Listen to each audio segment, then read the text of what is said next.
There's some pens in the drawer, Stacy.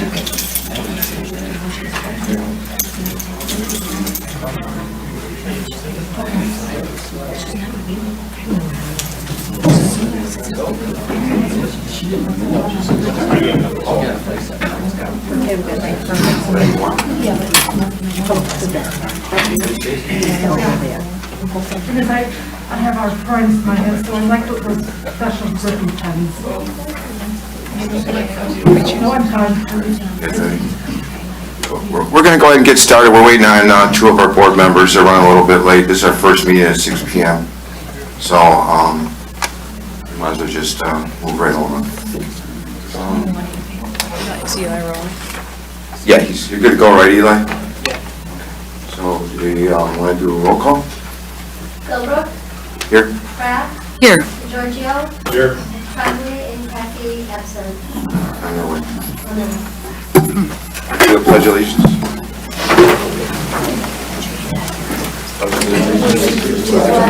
the United States of America, and to the republic for which it stands, one nation, under God, indivisible, with liberty and justice for all. We got a pretty full crowd, so we're going to get through this as soon as possible. I know a lot of you here for the awards that we're going to be, a presentation of awards we're going to be giving out, so we're going to move everything to the front. But first we need to approve our consent agenda before we can move on. So has everybody had a chance to look at the consent agendas, or any additions or deletions they want to make at this time? Yeah, the water has changed from 45 to 37,000. 37. 45 to 37.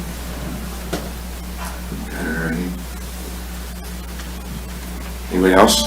There are a couple spelling errors in the minutes from, You want to make corrections on them? yeah, and on page 3,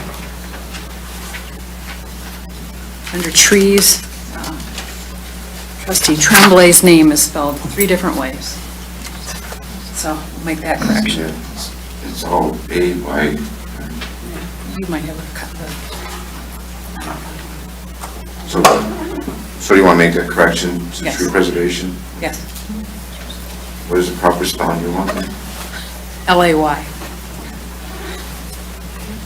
I had my choice. Did you want to add Falker? Yep, and then we need to add item 7N to the agenda, PDR appraisal of the Mark Falcon property. Does you have a handout on it?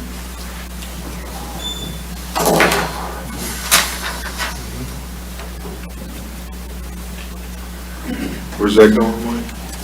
Under new business, under item 7N, like at Nancy.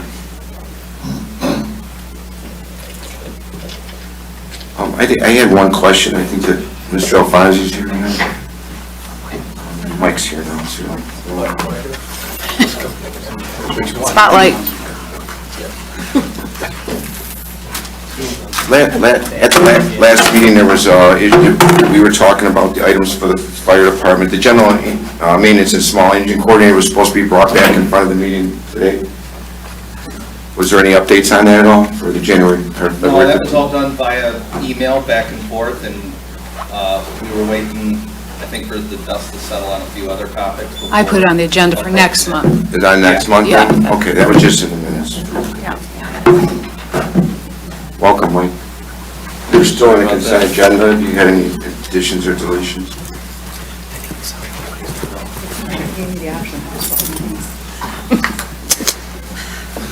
Hey, Lisa.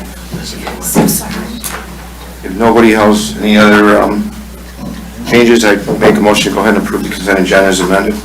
Second. Work by DeGiorgio. All in favor? Aye. Okay. At this time, we're going to move right. We're going to hold off on the comments from the floor and the rest of our agenda items, and we're going to go right to what we have some recognition that we're going to be giving out to some of the members of the community and some of the staff. Right over to them.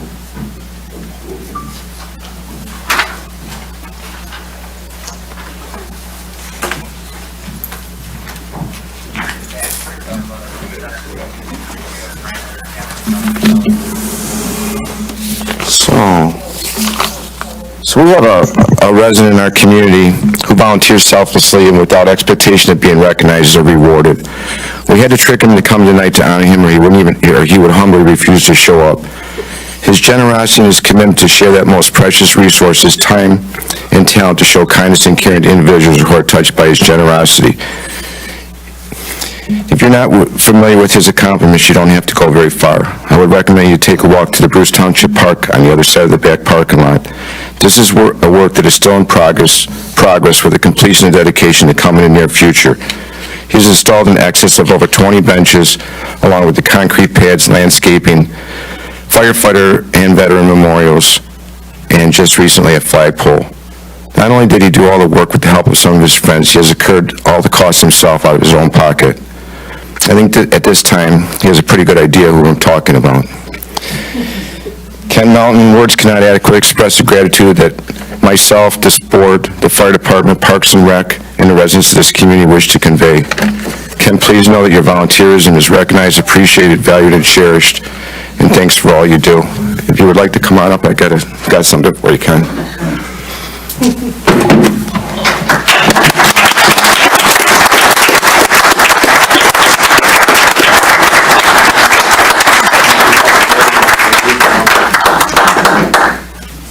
Very nice, very nice. Hey, Mike, can I save you? Everybody can get it too. Here's, right, you got more. Huh? You got more stuff. Here's a Oh, yeah. certificate. How about that? And here's a card, everybody. Okay, thank You you. gonna say something? Yeah, I thought you were bashful. no. No, I'm very humble and very, it keeps me active and keeps me young over there. And I don't do it all by myself. I have a lot of good help that, it's not a I, it's we. I look forward to working over there. I'm gonna unveil some of that stuff in the near future. But thank you very much. Hey, you're welcome.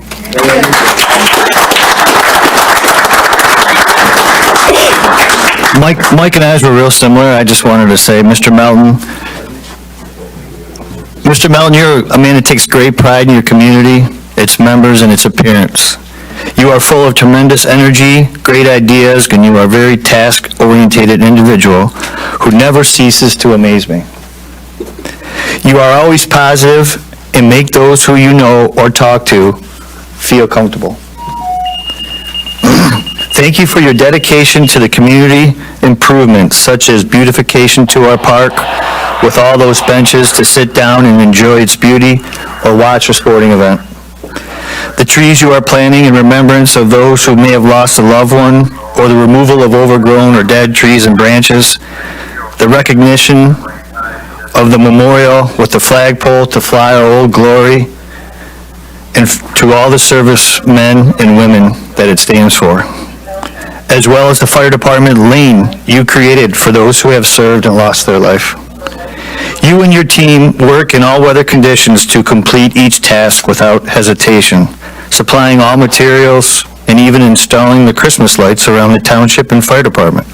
That's just one example. Thank you for all you do, Ken. I am a better person knowing you, and you are well deserving of this reward and recognition. Congratulations, sir.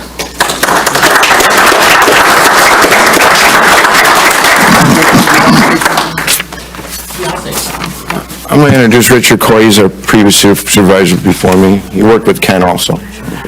Thanks, Mike. Yeah, Ken, it was great. The 8 years I was here working with you. Thank you so much. You can't go away now. So many communities. I tell you, if every community had a Kenny Melton, this whole world would be a little bit better place. And that goes for the firemen too. I enjoyed working with you guys too. But everybody here at the township gives more than 100%, and I miss everybody up here, tell you the truth. So congratulations, and, I gotta tell you, we put together 7 more benches this morning. I'm working up at Parks and Rec now a little bit, so. Do they have a place for people to sit? People in Bruce Township sit. Thank you, Richard. Okay, thank Want to you. come up and congratulate Ken? Anybody else want to say anything? Sir, appreciate all you do. Just get a picture with the whole board. I'd like to take a picture with you with the whole thing of the award. For all you do. I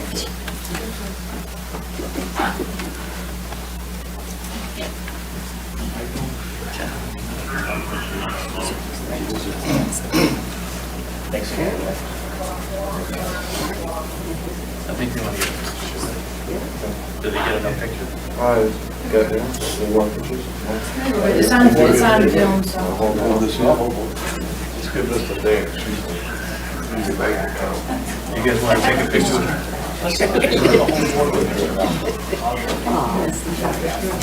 The whole board in Frank, yeah, that's clear. Yeah, sounds good.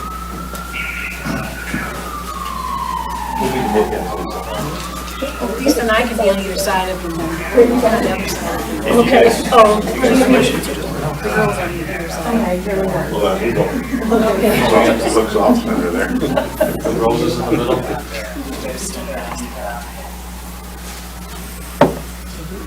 Trying to pick choices, ease you all in.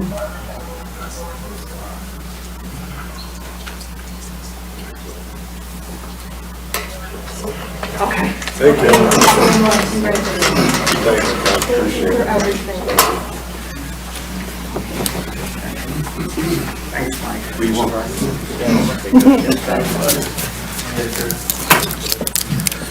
Okay, we better move on before we get, firemen get toned out for another call. We're gonna lose most of the guys, so.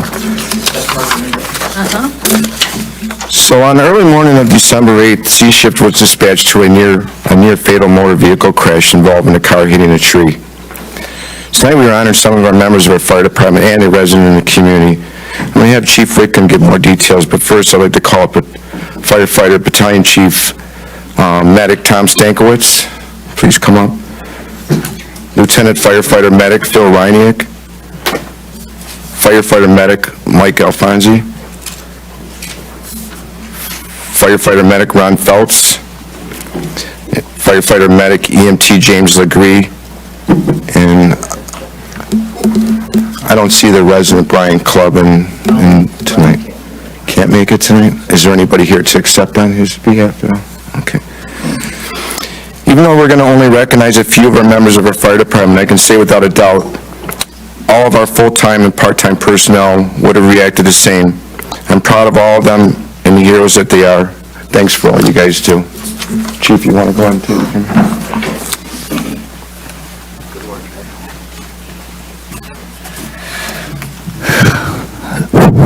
I'm going to go ahead and try and capture some of the events that took place, just so everyone has a general idea of how this happened that morning. Like Mike Philbrook said, on the early morning of December 8th, 2022, at 06:29 a.m., Bruce Romeo Fire Department received a call for service from the Macomb County Sheriff Department Dispatch Center for a motor vehicle accident, stating a vehicle had struck a tree and that the vehicle was on fire.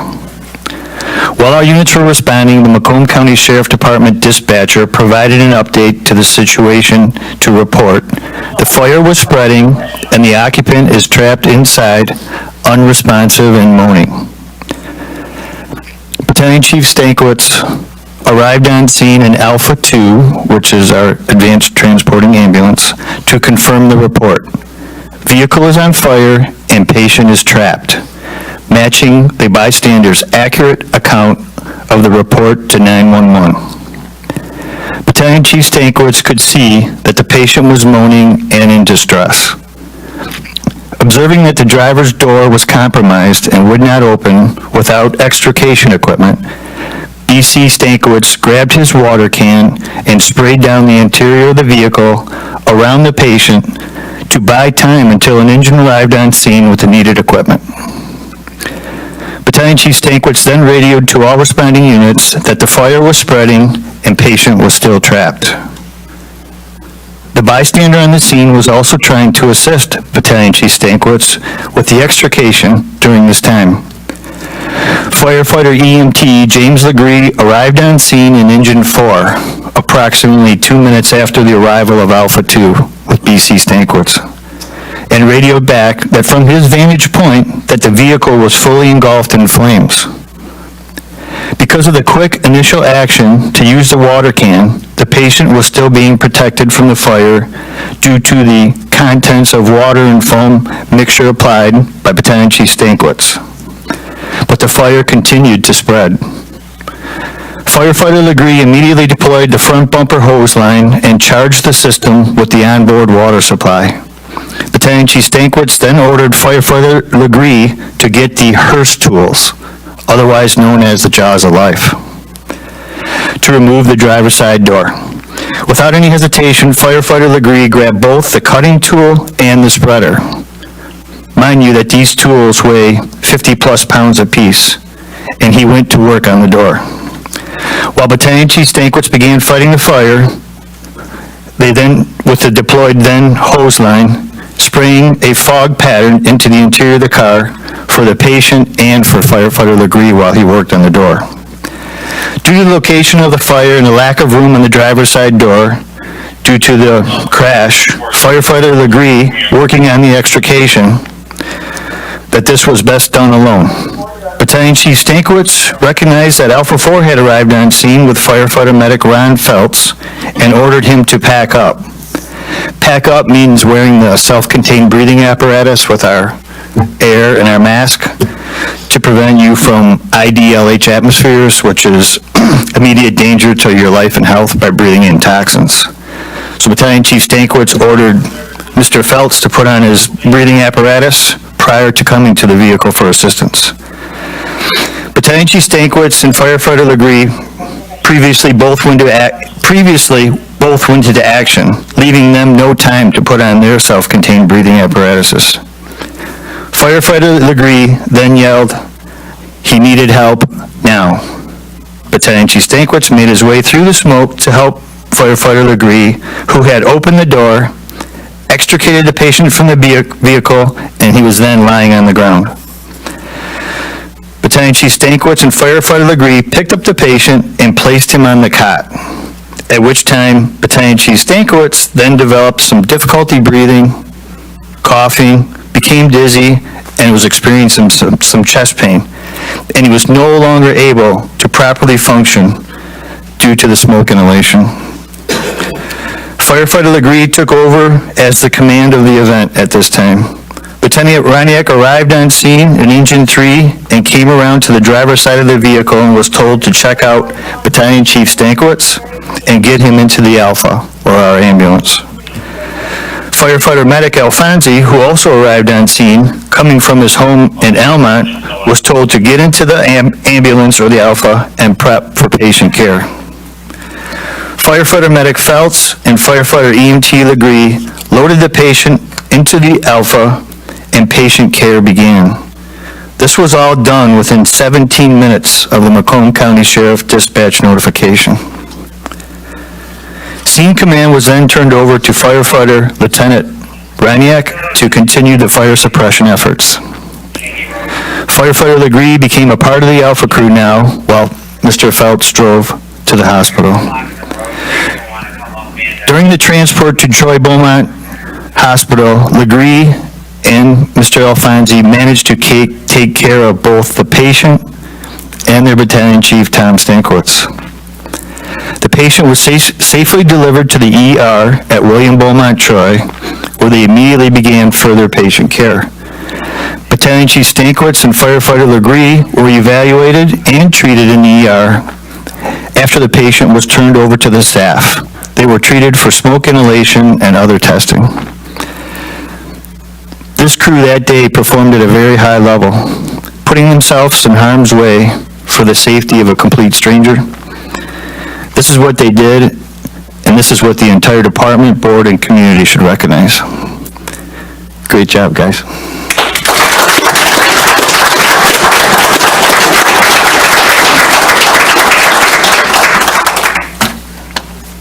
I know we have some of the family that any of the family members wanted to speak on behalf of maybe the fire department. Say a few words. It's going to be hard to follow your fine words. Good evening, everyone. And I can't tell you how honored we are to be a part of the ceremony and recognizing the actions of all these brave people. We know that they went above and beyond, and if neither one of them had been there, we don't know what the outcome would have been that day. But what we can say that we believe without a doubt that because each and every one of these people were here and they contributed their own unique talents and teamwork, that it resulted in our family member Kyle Canary having another day and having another chance to survive. I know many times in my lifetime I've heard people say, what can I do? I'm just one. What can I do? But then when I think about the events and I hear all the words that the chief had to say, I realize that if Mr. Kleba hadn't been driving down that road exactly when he did, what would have happened? If Battalion Chief Tom Stinkowitz hadn't been there when he did and helped to suppress the fire, what would have happened? If all of the other firemen, James Legree, hadn't been so quick to bring all the extraction equipment to save him, what would have happened? If we hadn't had the professional and wonderful assistance of Phil Reniak and Ron Fitz to help and assist where they were needed, what would have happened? And if Mike Alfonsi hadn't been there to start life-saving interventions so quickly and competently, I don't think we would have had Kyle here with us today. The brave and selfless acts performed would not have diminished, but the next chapter would have been much different. Each and every one of you have our eternal gratitude, and we thank you for performing such an extraordinary service for Kyle and our family. We believe that each one of you were placed there by God to provide and contribute your distinct individual power of one. And that's what gave him a second chance. You know, Kyle still has a very long road ahead of him, but he's a fighter. He's been fighting. We're happy to say that we feel like he's almost done with the grafts, and we're keeping our fingers crossed. We're hoping maybe one more, and maybe one more orthopedic surgery. But he's had a lot of challenges. He's had pneumonia, infections, but he's still fighting. And our good news is on Monday, for the first time, he actually responded to yes and no questions by shaking his head yes and no and thumbs up. So we don't know what's going to happen tomorrow, but we do know that if we hadn't had all of you wonderful people there doing what you do best, Kyle would not have had that tomorrow. So thank you. Thank you.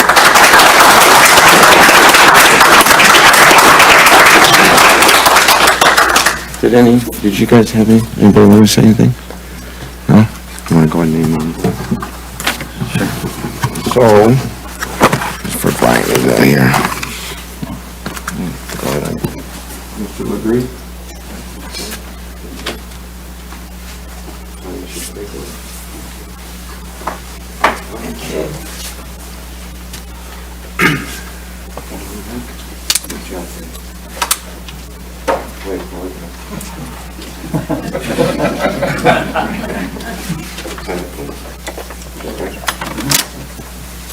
Thanks.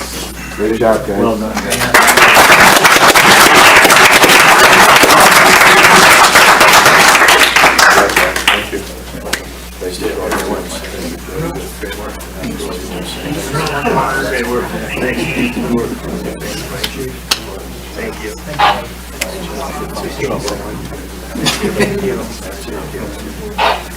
Thank you.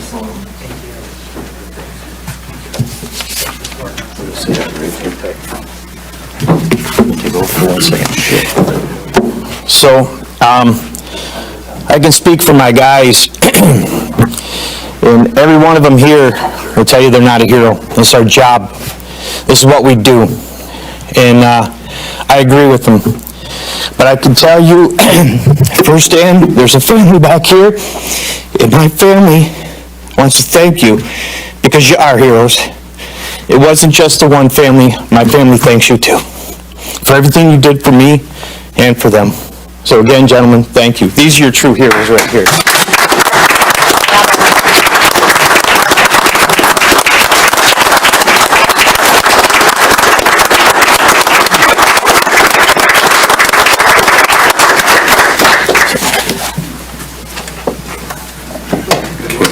Thank you. I want to thank everybody for coming out tonight. It was great of you to do. We're going to have a board meeting. You can stick around if you want to, but we're going to take a 10-minute recess for the room to clear and for everybody to mingle a little bit. But thanks again for coming out, and we wish the family the best. I really do. Thank you. We'll figure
we're gonna get started. So what we're gonna do is, we got a public hearing that we're gonna do, but we're waiting maybe a few more minutes on some of the members to show up for the public hearing, but we do have, Kenda Cook's here representing the PDR committee and the Mark Falker property. We might as well move item 7N up, and we'll hear that next. So, Ken, do you want to go ahead and present on, you were here at our last meeting, you were talking about the appraisal and the federal program that Mark Falker's property is going to go into. Yes, Mr. Chairman, thank you, and I thank the clerk for putting me in so quick, and I tried the fastest to get the information together and present it. I take it the board members have this estimate from Mid-State Title Company, and like I mentioned at the previous meeting, we're going to see about getting an estimate of what the cost for the title work was going to be, and there's where the lateness came in. There was a discrepancy with the NRCS official about what needed to be done, anything from mineral rights or oil rights on the property, and that's what took the long to get clarified what needed to be. And this is where they came up with their estimate of what the total, hopefully the total closing and title cost is going to be, which came to be about $4,801.75. Good news is, we had a PDR committee meeting this morning, and Mike Philbrook was there with me, and we presented this estimate and the scenario of what was going on. With the state program, the state has the means of reimbursing some of this cost. Unfortunately, the federal government doesn't have that. So we decided, the committee as a whole, to pledge up to $5,000 from our funds towards the title closing. So hopefully we got that covered. I'm not expecting any surprises, but I just want to be upfront with the board in that, and that's why I came here tonight, to explain it and answer any questions. And hopefully you would do a motion and pass to say, yes, we want you to continue on with this, let's go. So that's why I'm here, to answer any questions you might have, and hopefully move this forward. No, I don't. Nope. The total amount was, what we kind of figured was around $4,801. That's what I gathered from this estimate that you have in front of you. And again, the committee pledged to up to $5,000 to cover this thing. So normally, the township would be normally paying the closing costs and appraisal fees. And if it was a state-funded program, the state would offer initiatives to reimburse the... Some of it, yes. Under the federal program... There is no such... There is no reimbursement, so that would be out-of-pocket cost for the township at $4,800. Right. Ken said we put a special meeting together with the PDR committee, and it was nice that the PDR board voted unanimously to go ahead and accept the cost up to $5,000, so there's no out-of-pocket for the township. Correct. This does benefit the township. It is a agricultural piece of land that's going to technically stay in farming, perpetually, I think, right? Correct. So, I'll make a motion to go ahead and approve the PDR committee to pay up to the closing costs from the Mid-State Title Company up to $5,000. Support by DiGiorgio. If there's any other discussion? If not, can we get a roll call, please? Beverly? Yes. Kraft? Yes. Raffi? Yes. DeGiorgio? Yes. Philbrook? Yes. Ken, thanks for everything. Okay, thank you very much. Yeah, thank you. I appreciate it. Okay, we're going to move on to our, we've skipped over comments from the floor. Is there anybody here that, right now we can open up the floor for comments? Anybody that wanted to comment on any of the items on our agenda or an item in particular that they wanted to? We are going to have a public hearing for the CDBG, so you can hold your comments till then, but anybody? Oh, come on up. We just wish that you would keep your comments to 3 minutes if you could.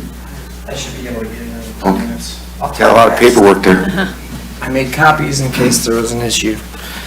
This is my first time speaking in front of the board. Actually, yeah, I think so. Just state your name and your address, please. Sean Vandeviver, 73501 Windmill Lane. in Bruce Township. We don't currently have a slogan or a tagline that embodies our community vision and what Bruce Township and Romeo is all about. And I see our sign today here, so I have to amend my statements. Proud heritage and planned future. I also see in the draft minutes from last time that we were considering redrawing the township logo. Is that on for today's meeting? Okay. That was the last one. It said it was tabled until the February meeting. Well, So that's not on today's agenda, but this goes perfectly with that. I propose that we encourage development and neighborhood growth by adding a town slogan to the Bruce Township signage. City of Sterling Heights is innovative living. City of Warren is the city that cares.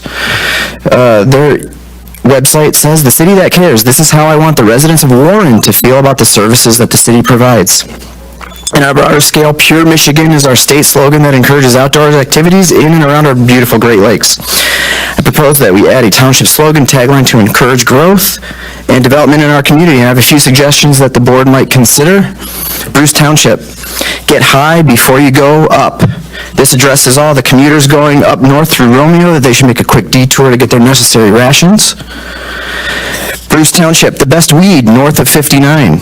This slogan puts our town's pot shops way above those in Utica. Or Bruce Township, Romeo, more pot than Washington. Just get it out there. If Washington Township would like to separate from the Tri-City services that we offer, let's be proactive and set ourselves apart from the pack. Our town has graciously accepted and welcomed certain businesses that have dominated advertising in every street around us. And while I'm sure Bruce Township will take the additional tax revenue from these businesses, as a concerned citizen, I wonder at what cost. According to a study published by the National Library of Medicine, which can be found on their website, the density of local marijuana dispensaries is associated with a greater number of hospitalizations with a primary or secondary marijuana abuse dependency code. Increased availability of marijuana in the zip codes with higher density of dispensaries remains a plausible explanation for the increased hospitalizations in dispensary-dense areas. What is Bruce Township doing to address the increased risk of hospitalizations in our community? The closest hospital in our community is over 16 miles away. You have 1 more minute. According to the CDC, marijuana is the most commonly used federally illegal drug in the United States. Just like advertising for our local casinos requires an additional helpline message, there is nothing that we require of these businesses besides them paying for their business licenses. I understand and accept that these businesses exist and any adult should be able to buy state legal drugs, but I don't accept that it should come at a cost of prostituting our communities and children's eyeballs and attention. Every time I take my kids to school, they see giant billboards of where they can obtain marijuana. They see free delivery from Utica across the 32-mile overpass. There are lighted trucks at every intersection. It's a constant, unfiltered bombardment of advertising. You can target this stuff online for age, but there's no reason I should have to explain to my 6, and 7, and 8-year-olds what cannabis is and what Romeo's new weed dealer is. I don't want to use their advertising, but it's constant. It's all over the place. We're out of time, Sean. Okay. We appreciate it. The comments. If you I would just like one question then, at the end of all of this, and I can give you this. Is there anything that we could do about an advertising ordinance to prevent that advertising in our community? It's one thing that the businesses are here, but it's another that advertising is everywhere you look and everywhere you go. to my knowledge, I don't think there is any advertising in Bruce Township with marijuana. I'm not, is the overpass That's in Bruce Romeo. Township? That's Romeo. Yeah. So Once you go north of the overpass, it becomes Bruce. yeah, it's on the north side of the overpass. Go a 32-mile, and it's, the Bruce Township sign is here, and then on the north side of the overpass, the northwest side, is the giant billboard, delivery from Utica. But that's just one example. All I'm saying is, the advertising for these dispensaries has gotten out of control. It is back-to-back, consecutive, all over the place, and we know where this stuff is. I'll look at it, Sean. I take care of the ordinances in the township. And like Frank was saying, currently Bruce Township is opted out. We don't carry one license for marijuana, either recreationally or medically. So we are currently doing the best we can on behalf of the residents. So those are Romeo? Yes. Romeo? Okay. Correct. I'm trying to voice my concerns as a citizen, raising kids and family around here, and it's absurd. Sir, have you made your presentation to the Village of Rome yet? No, I had just decided to come here last week, and I typed this up today, and this was the first time. Our current ordinances do not allow those establishments. In Bruce Township? I appreciate that, thank you. So this is not an attack against the board, this is just to get my concerns out there. Thank you. Thank you. Have a good day. Is there anybody else that wishes to speak during public comment? No? If not, we're going to go right on to a public hearing. So, open up the floor for public hearing for our CDBGs. Public hearing started at 6:47. Motion to, yeah. Open the public hearing. Yeah, motion to open the public hearing at 6:48 PM. Support. Support, all in favor? Aye. Aye. Okay, is there anybody here that wants to speak on behalf of the CDBGs? Right now is the time. Do we have any representatives?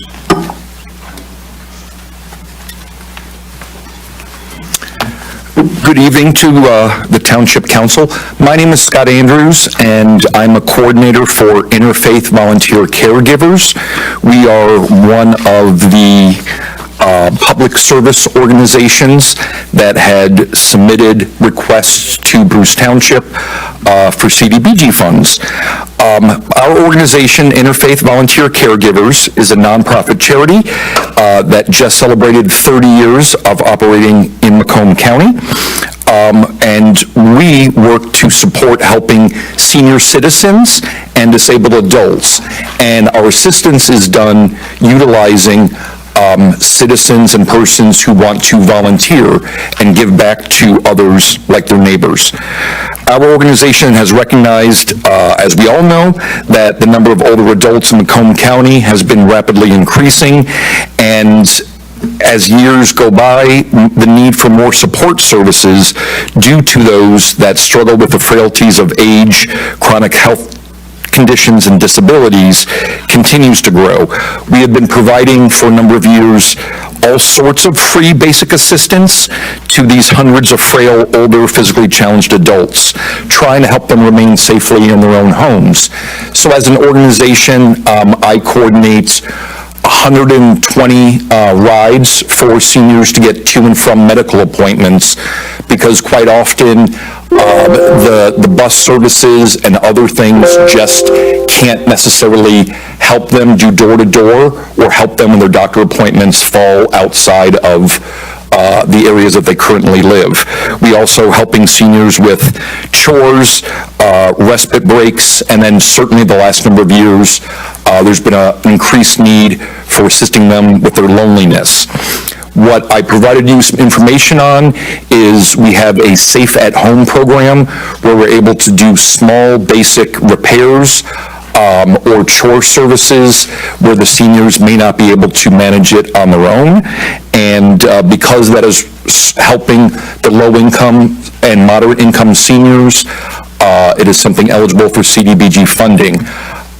I personally appreciate that we've had a partnership with Bruce Township the last number of years, and I see what you have on the agenda, and I just wanted to share that the relationship with Bruce Township has been wonderful, and just like being here in front of city councils and with the audience to share, if you know of a senior who may need a little extra assistance or have neighbors who want to volunteer for a charity program, that's what we're here for. So I don't know if you have any questions, but I know that there's a recommendation already in your agenda, and I just appreciate any amount, even a couple of $100 is appreciated. So, thank you.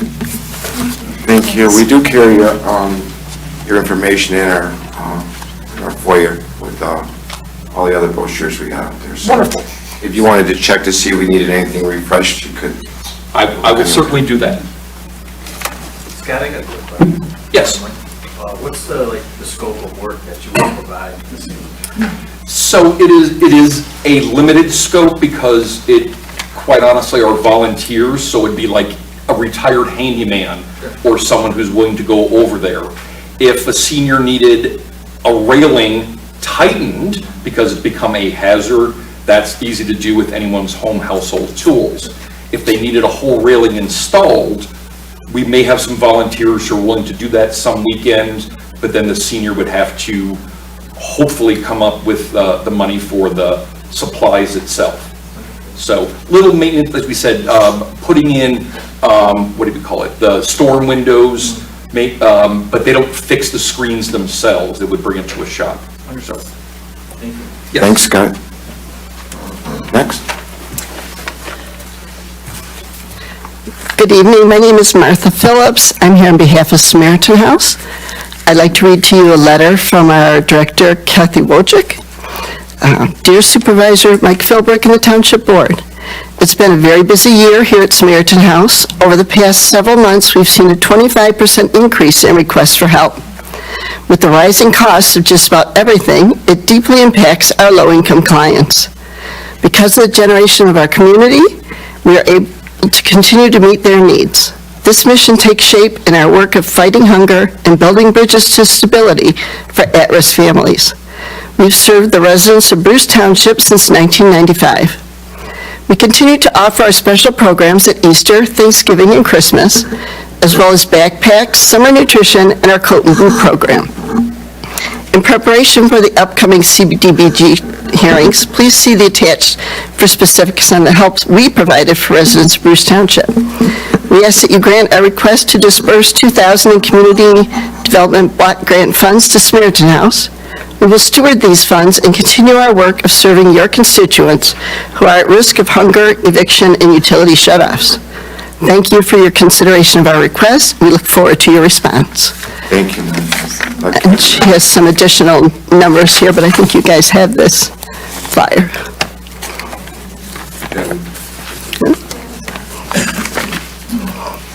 Thank you. Thank you. Thank you.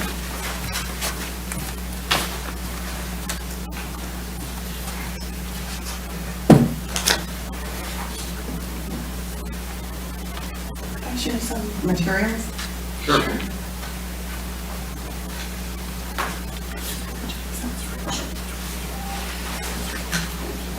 You were here last year, too. I recognize. Thank you. Thank you.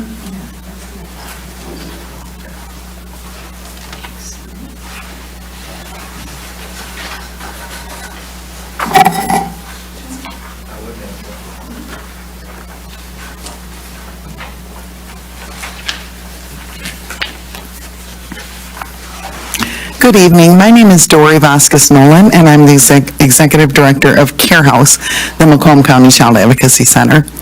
Our main office is located in the city of Mount Clemens, and we, for the past 5 years, have also had a satellite office in the city of Warren.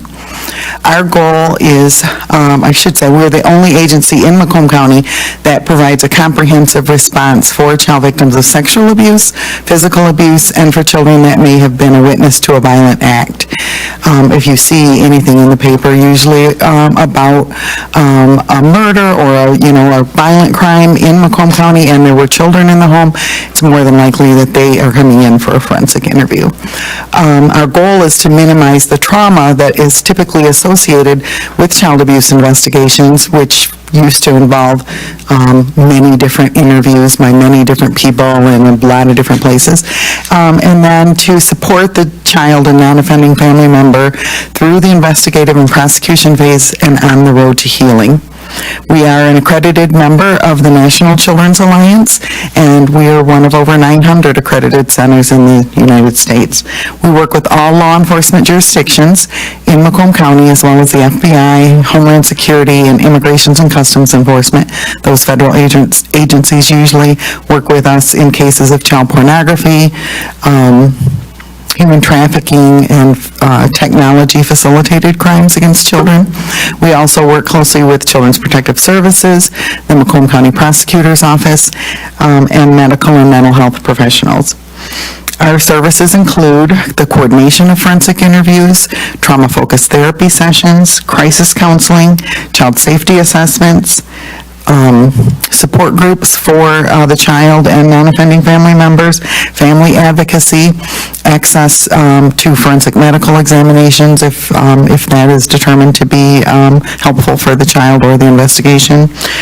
We have family pantries at both of our locations. We offer transportation for the family to come to Care House for ongoing therapy if they can't make it on their own, translation and interpreter services when that's needed.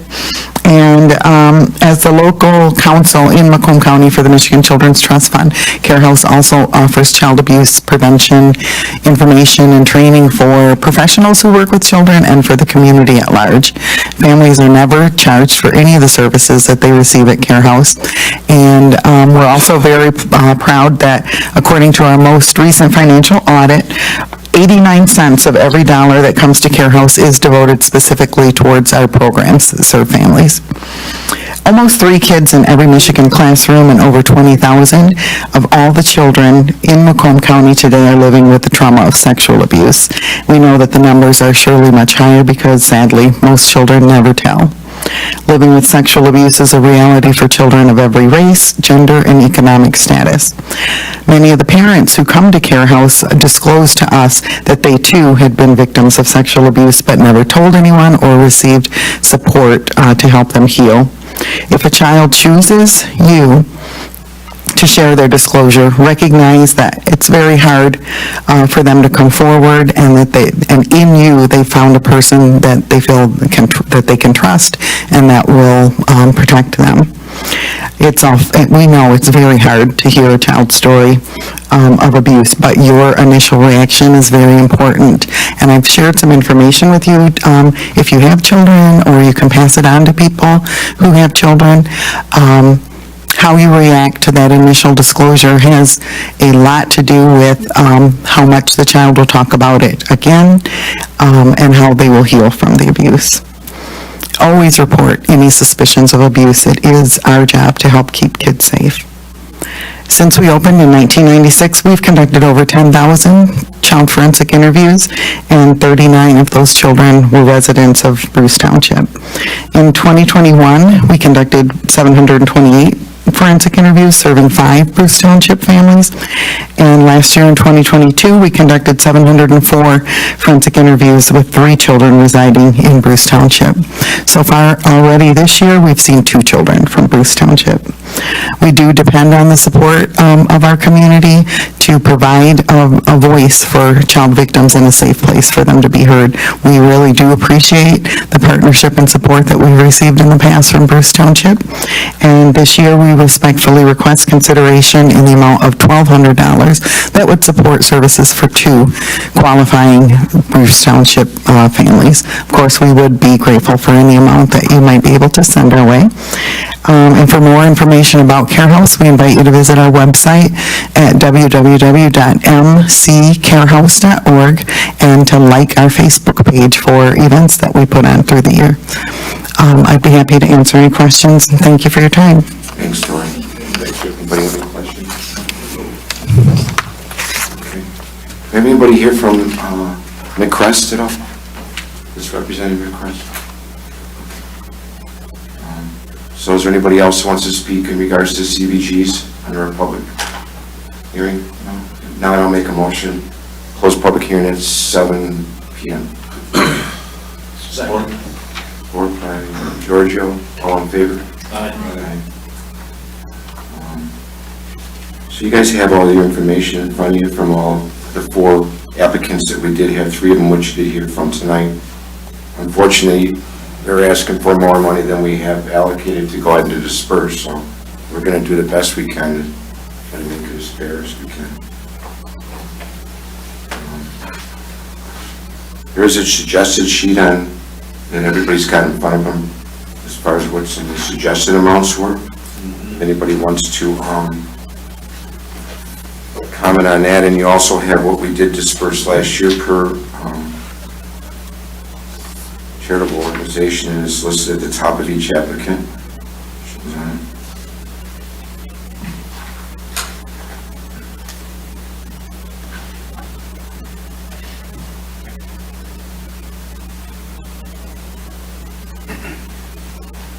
Make a motion to distribute the funds as suggested.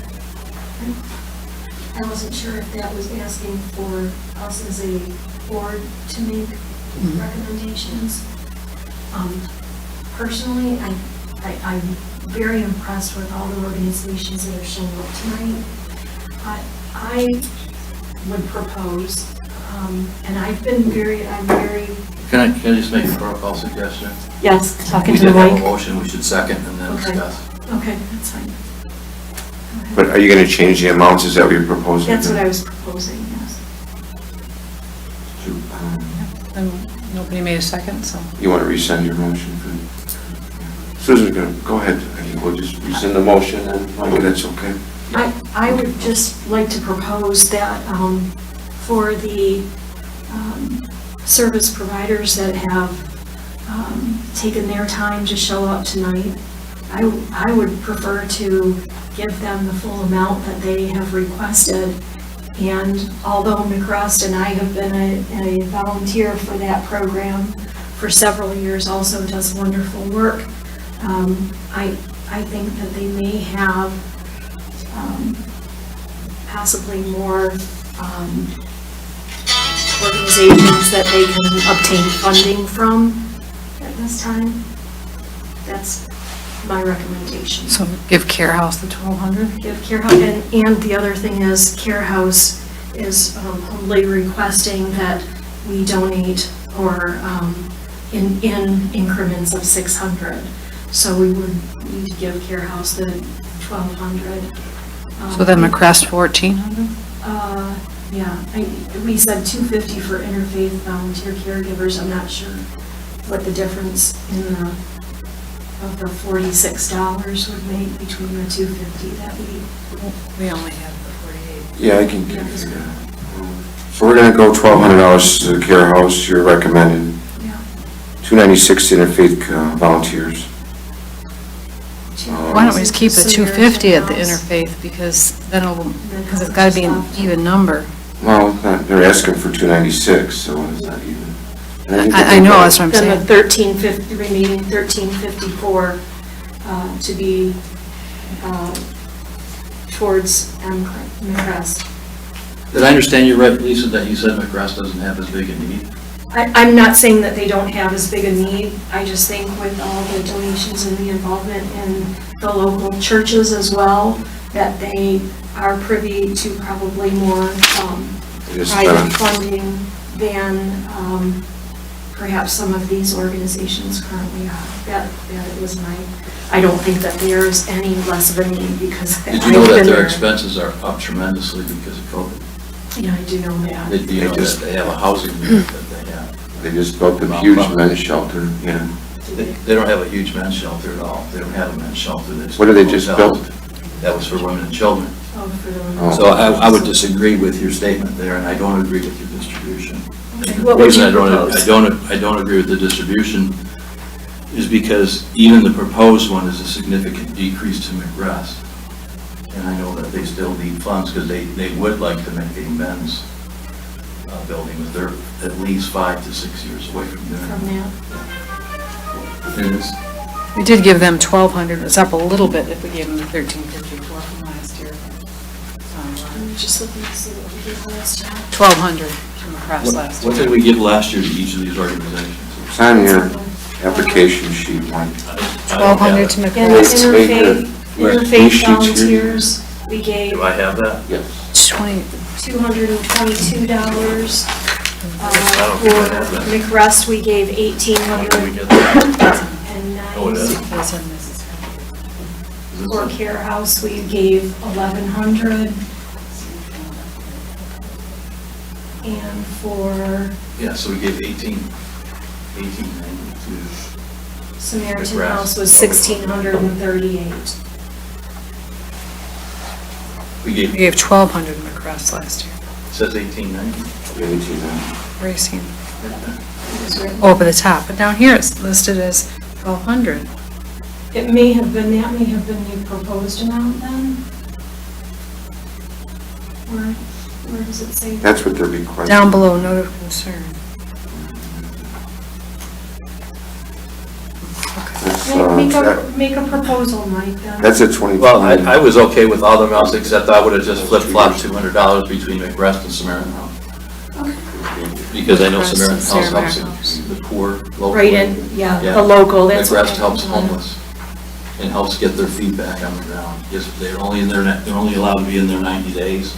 They provide them food and shelter, transportation, and help in trying to get back on their feet. So I think that would be my opinion. So say it again, which one are you going to do? I would just, on the suggested amount, just make McRest and Samaritan House $1,800 each.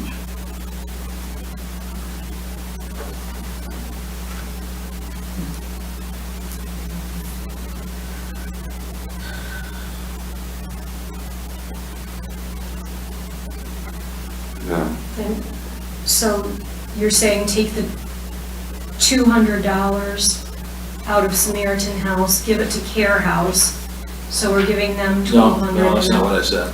Give it to McCrest. Correct. Care House the same, Interfaith the same. Oh, okay. Well, the only problem with Care House, they're asking for $600 increments. That was the only reason why I suggested Do you that. mind if I address that? Sure. The county put that in there because we do bill on 600 per child, but we take anything, so if we had to bill on a partial, we would bill on a partial. It doesn't have to be 600. Thank you. Thanks, Dory, for clarifying that. So what's the motion? To take that suggested column Okay. and just change McRest to 1,800 and Samaritan House to 1,800.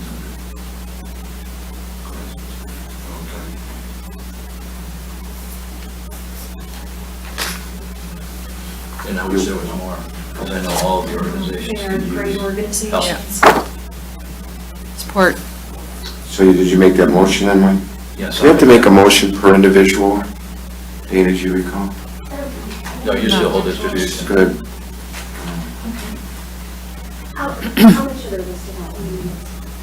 So we just need to make one motion to approve as submitted then.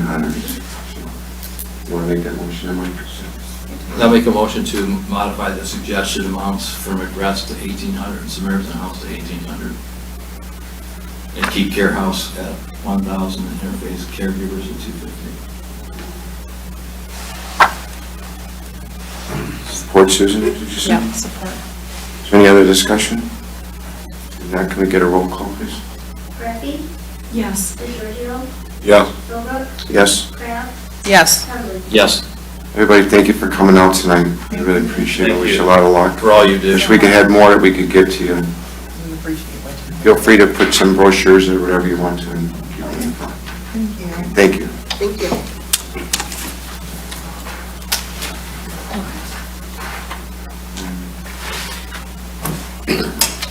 All right, moving on to item 6, unfinished business, the Acumen contract. Mike, I know you and the chief gone back and forth a little bit. Yeah, the contract that was in our board packet was not the most current contract that our chief and I had worked on with Acumen. So the chief gave me a new contract at our budget meeting, I believe, and then I reviewed it, and this is the contract that Susan put in the back on your that table today. This is the one that the chief and I and Acumen agreed to.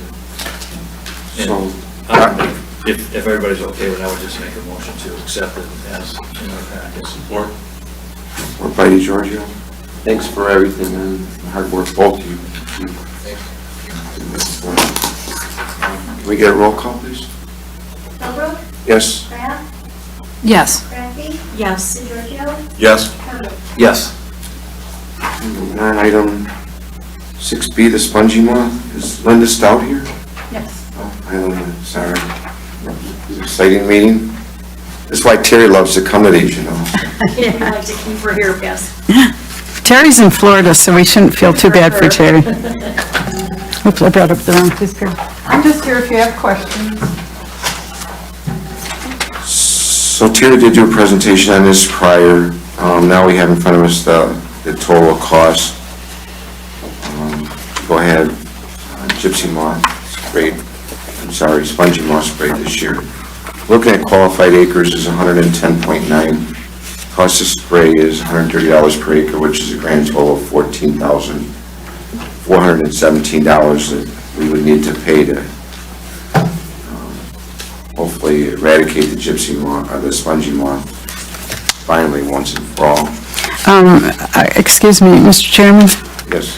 The program is suppression, not eradication. We never can find all those little guys. There's usually something survives, but we are on a downward trend. You had 7 spray blocks last year, you're down to 2. The numbers are going down. We don't know how long they'll stay down, but we're here. We have a program in Macomb County whenever they're bothering a certain neighborhood, we have our spray program that we can fall back on and use. Does anybody have any questions for Ms. Stout? I think last year, was it 38,000? 44. 44,000? I think. You know what Yeah, we spent last year? I thought it was 38. Maybe. It was a lot more than this year. It was a lot Yeah, more. right. I got 44. 200, there's 211 acres, I think. The cost per acre last year was closer to $140 per acre, as I remember, $140, and you had 7 spray blocks, so your costs are a lot less this year. Yeah, so 211 at 140 might comes out here correct, around 30,000. And then, I did talk to Rhonda about the financing on this, and she said she does have it in the budget. It's under a general fund, or account 101, under buildings and grounds, and we pull from the grounds maintenance fund. So we have money set aside for it if the board so chooses to approve it. So I'll make a motion to go ahead and approve the total cost for aerial application spray for spongy moth of $14,417. Is that a number that's pretty firm? Yes. The sprayer's given us that number, and it won't change.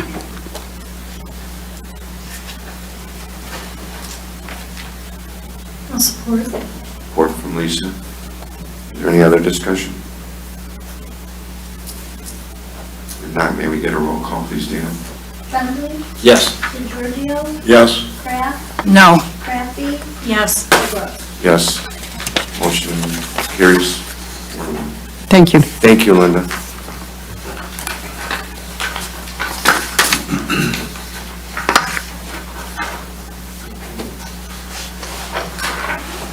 Moving on to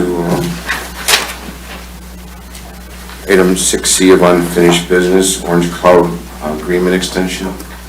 Yes, so back in December, the board agreed to allow Orange Cloud to come in and do a trial period up until the end of February. And unfortunately, 2 more weeks is the end of February, and with having a hard time getting equipment and dealing with the elements of the weather and help, they've ran across quite a few obstacles, but they've been slowly hurling through those obstacles. And they've been, so far, actually there's a gentleman here who, they provided wireless internet service to him.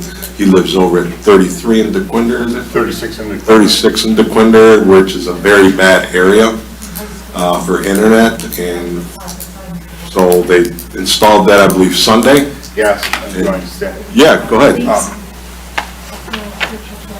I'm Brian Polinsky. I'm resident of Bruce Township all my life, and I'm currently buying, my dad just recently passed away, and I'm buying his house, and for years couldn't get internet. Actually, we're in a bowl where that corner of 36 in DeQuinder, from all the topographical area photos that they've done, we're in a bowl, can't get cellular coverage, very spotty. So Orange Cloud has been doing an awesome job. Eli's team is amazing. And they've tried a couple different antennas, and they finally hooked everything up this Sunday. So I'm live. They're also working with my two neighbors to the west of me, hooking them up. So we're all going to be on a trial basis right now. So we've just actually gone live as of Saturday, or Sunday, I should say. So I'm going to start working from home a little bit more and working out with their internet. So just asking if we can get another couple months extension now that everything is completely live. And they've been out there this week too, adjusting it because it's with the wind. I actually have a temporary tripod on my roof right now to work on it. So they've been kind of, with all the wind that we've been getting, they've been out there constantly adjusting it. So I appreciate everybody and Frank, helping out and getting this done because it's a big deal. And Pearl Drive, we're all in that big bowl.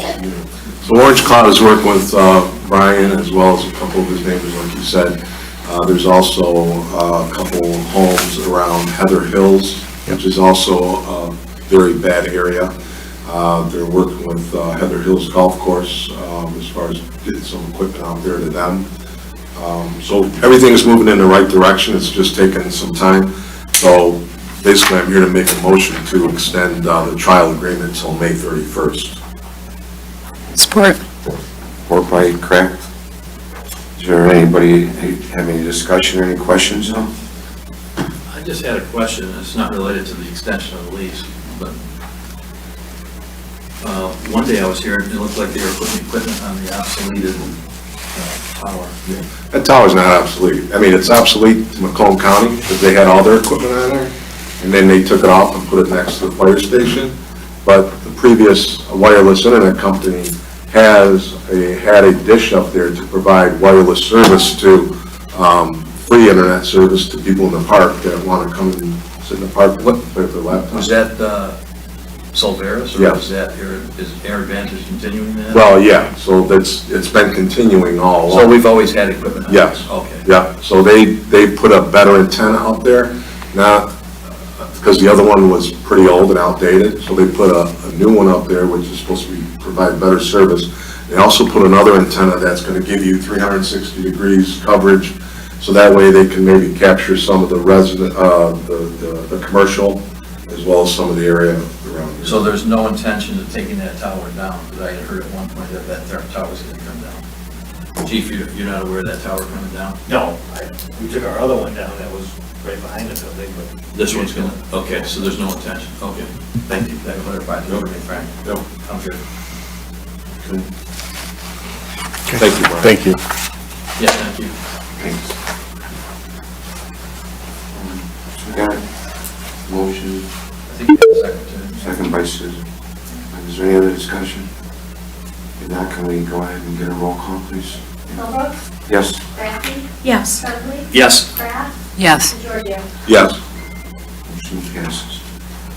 Moving on to the new business. Item 7, the fire department community recognition. Item 7C, high-tech proposal. Sorry for keeping you waiting for so long. This is Rick from High Tech. Hey, Rick. Turn the projector on, so let's see here. Comes all the way up.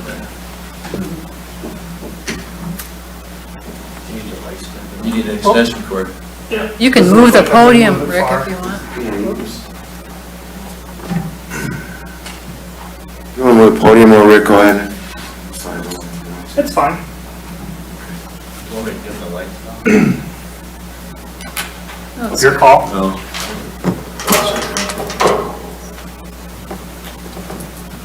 So, my name's Rick Keeley, I'm from High Tech. High Tech's been in business for over 35 years, we're actually going on our 36th year. I've been there 27 years. We've been working with the Township, Bruce Township here for 14 years. And been your service provider, so anytime you need any kind of questions about anything IT, about internet, phones, anything, you can call us and we can assist you. You've had a managed service plan with us for probably almost the whole 14 years, I would say. And you are under a basic plan that we call, our stuff is Tech Care. So some of the things I'd say is, what do you want in an IT professional? Always available to your staff. Obviously I'm here, so. An engineer with expert IT knowledge. Our guys are constantly being trained. It's not even local training. We fly the guys out to California, Texas, wherever the training is that they need to be actually done so they get certified on it. So if it's something that we're going to be selling, we get our guys certified, so they're certified engineers that actually attend the classes. It's not looking stuff up on Google and trying to figure things out. Help desk capabilities, so anytime somebody from the township has an issue, they call us for, hey, I can't print, I can't get on the internet, my email's not working, you know, I forgot my login, any of those things. All the way up to complex stuff where, hey, we're doing something with payroll, BSNA's not working today, and everybody would like to get paid. Can you work with our BSNA counterparts and work with them? Because we work with other government agencies, this is something that we're used to doing. Like I said, I won't go through everything on here, but I just wanted to give you, you know, a little bit about us. We're an established IT partner. Like I said, we're over 35 years in business. Most of our guys that are working there that have all those advanced degrees. Increased productivity working with us, reduced operating costs. This is some of the things that we've discussed over the last couple of years, that Bruce Township has a basic plan that we've actually grandfathered it in for you, that we don't, High-Tech does not actually offer this service to customers now. They either have to have a professional or a premium plan, which I'll get into. Because the township has been doing work with us for the last 14 years, we just left it alone and said, if you want, as long as you want to stay on it, we're gonna keep it going. Every year they're telling them we're gonna get rid of it. We don't, because the township has said we're not ready to move. So one of those advantages because you can partner with us.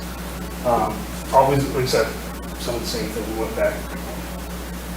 Full service IT partner, so you can get physical security, so cameras, door access, network switching, wireless, cabling, computers, phone system, maintenance services, new servers, network storage, and cloud services. Everything's moving to the cloud, so. Our advantage, where I told you, 35 years in business, Michigan-based company, large support sales staff with over 20 employees. We just hired a new sales guy in October. Typically, each sales guy gets 3 engineers assigned to them. Since he's new, he's got to build up his client base for us to hire people. They're already said in the next 6 months, so sometime this year, they're going to hire another additional salesperson, which will then increase our technical staff 3 more people. With your current agreement, you actually have access to all those engineers. So you could be calling us for one issue, and someone else could call immediately after and say, I have another issue. You will get assigned to another guy. So you have a main person, but you get additional people. One-stop location, service, support, web, industrial, certified engineers, certified sales staff. I know it's shocking, they even make me go take classes, so I actually have to learn some of the things and know what I'm actually talking about. Tier 1 class, so like I said, we sell HPE products, Extreme switches, the Sophos product that you use for your antivirus on all your desktops, and your firewall. We're actually the largest Sophos partner, that's a worldwide partner in Michigan. We're the largest partner. What this does is help keep your costs down. Long-term relationships with all these people because we have to be certified and trained on them. Ways to do business with us: break, fix, remote services, prepaid time clocks, managed services. You use all these ones with us. Managed services over time, like I said, I won't go through all this stuff, but monitoring and alerting, that's going to give us the 24/7. You have that right now with us. What we're doing is trying to increase that to when there's a problem. Right now, we have to get your approval to fix it. When we go to, if we approve the pro agreement, we would actually fix all that automatically for you. We would detect an issue, we'd fix it. We wouldn't say, would you like to fix it, would you like to do it? In the past, we would call Dana. Dana had the actual knowledge, would be able to fix, 75-90% of the stuff that on her own because she's familiar with the system. Not having here now, you kind of need the stuff. Asset management, we actually record all your stuff that you get from us, so when someone asks me, how long have I had that? I'm able to pull all that up and say, you've got it on this date, this is when the warranty falls out, did we add an extended warranty? detailed reporting, so that goes not only on what we've ever sold you the serial numbers, but also when we do a service call for you. You actually have an access to see all our service calls and see the text notes. So customer called for this is my steps that I went through it. It was fixed on this date. It's all detailed for you. Security, proactive management, this is where we come out and we talk with you. I usually come out 4 times a year, so once every quarter, and say, hey, here we are with our current situation. Do we want to upgrade the servers? Is it time? I just had a meeting with Susan probably about a month ago, and I went through all the stuff that's out there, and she was trying to figure out how many time blocks do we need to add more time. And I went through the history and I said, right now you're only slated to actually replace 2 PCs at the end of the year. So it gave her an idea of how much time you want to last for a year. And that's covered, like I said, in the quarterly business reviews. Here's some sample of our reports. We come out and we show you. We're patching your equipment. So it's not us just saying, I'm doing stuff. They run the reports and it'll tell me your server health. Is there a problem with your health? Is it hard drive memory issues? Or is it slowing down? For the business reviews that we reviewed, this is what we were talking about that we want to get you up to is Pro and Premium. So the only difference between Pro and Premium is Premium gives you actual on-site service, but in Pro, you're going to get the 24/7 monitoring. You currently have that. You get network management. This is where we actually start managing everything for you. The patch management, so that's on all your desktops and servers. So Microsoft comes up with patches like every week that somebody finds a vulnerability and there's an issue with it. We take care of that. You have that help desk. Anytime any issues come up, you're just calling us. Unlimited remote support. So you're not being billed now where how it works right now under the basic plan. Every time you call us for an issue or we find something, we bill against your time block, which gives you discounted time versus our regular normal rate. But with the Pro Care, you wouldn't get billed every time that we actually work on something for you.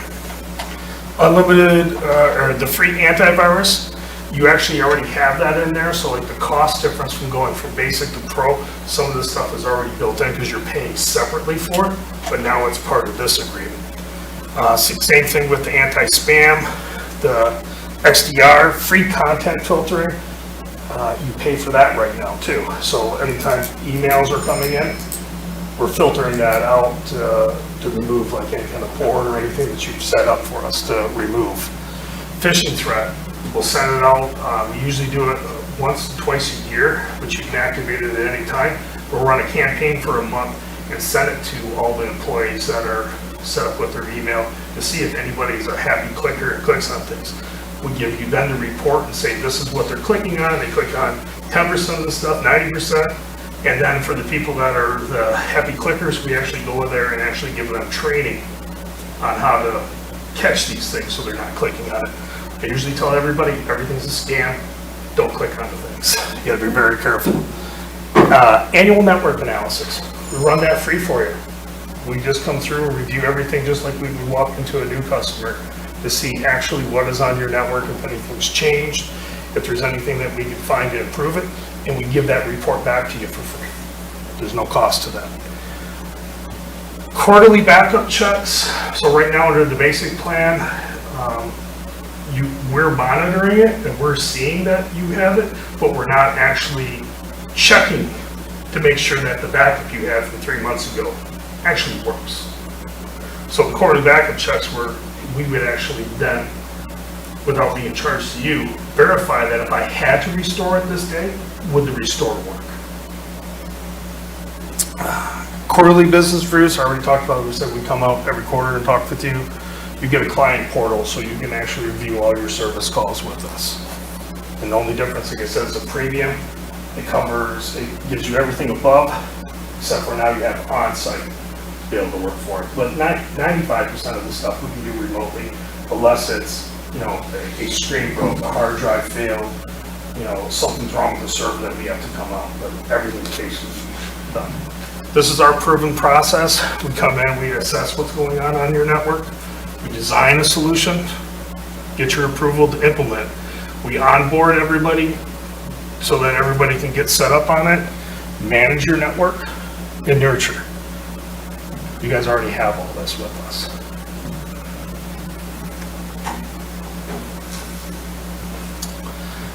So how can iTech help you? Like I said, we're trying to reduce your IT costs. So we're not here asking for more money. We're just moving where you would put your money. So right now, you have the basic plan. You pay so much for the basic, and then your time blocks. Your time blocks are going to cost you more than what the pro plan. The proposal that we have right now, when we go from basic to pro, if you count the time blocks in there, you only have to call us about 4 times a month for it to actually pay for itself. But paying for itself, that's not even counting all the patchwork, all the other stuff that we're doing behind the scenes that we're not currently doing. You know, we want to extend the life of your IT equipment.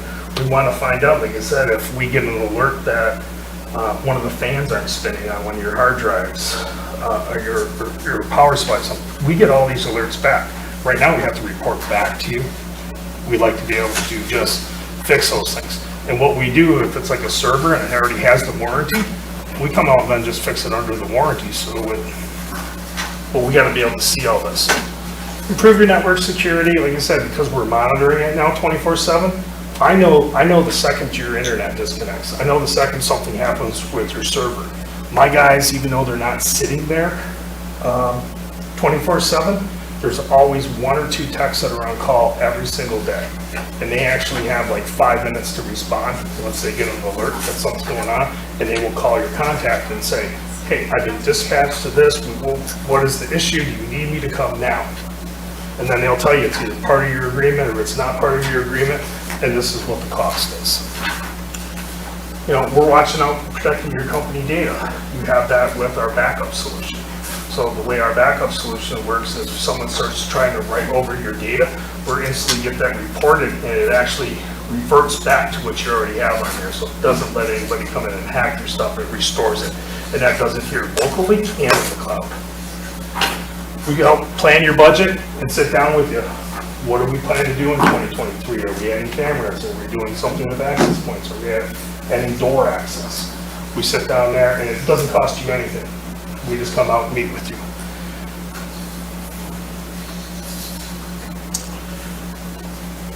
So like I said, this is managed IT support for us. I said that was my end of what I had. Any questions or? Yeah, who in the township is currently managing our IT provider? Amy? Amy is, yeah. Yeah, she, And eventually will be Mary.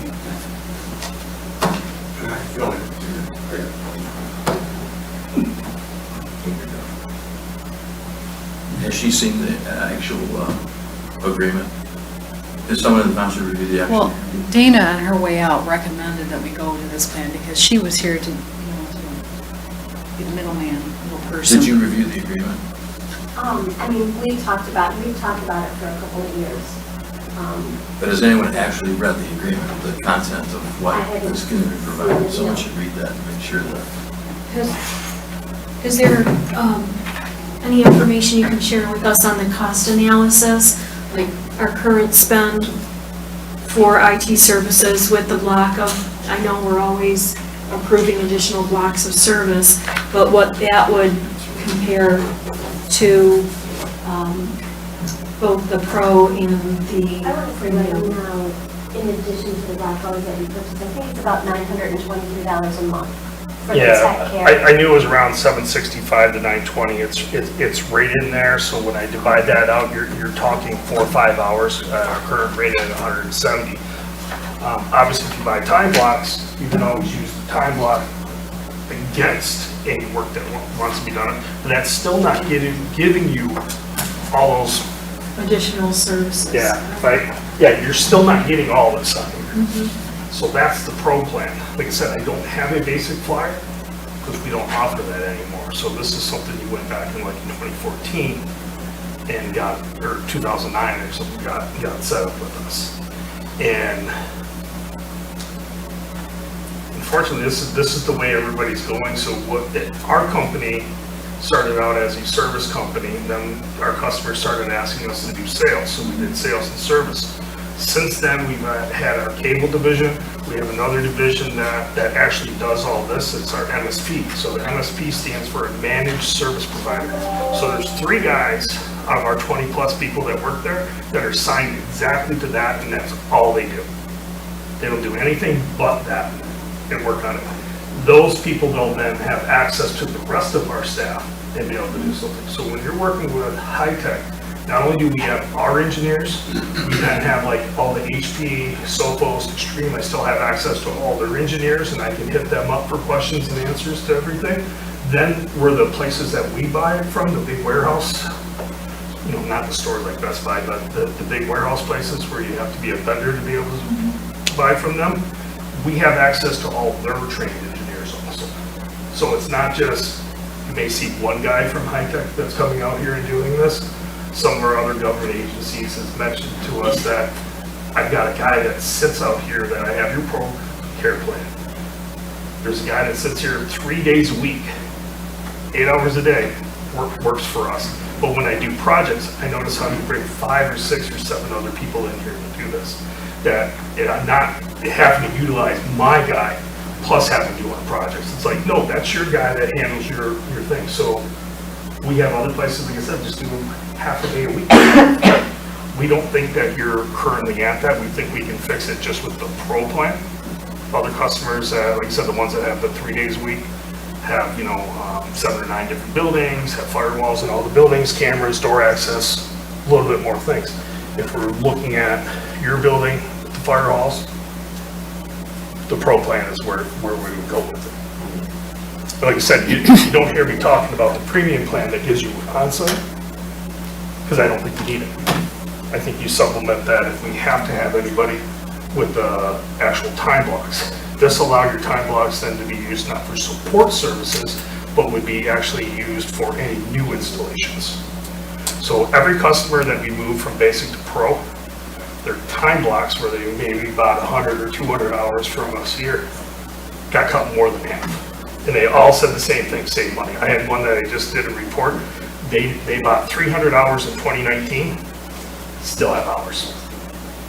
And they switched to pro.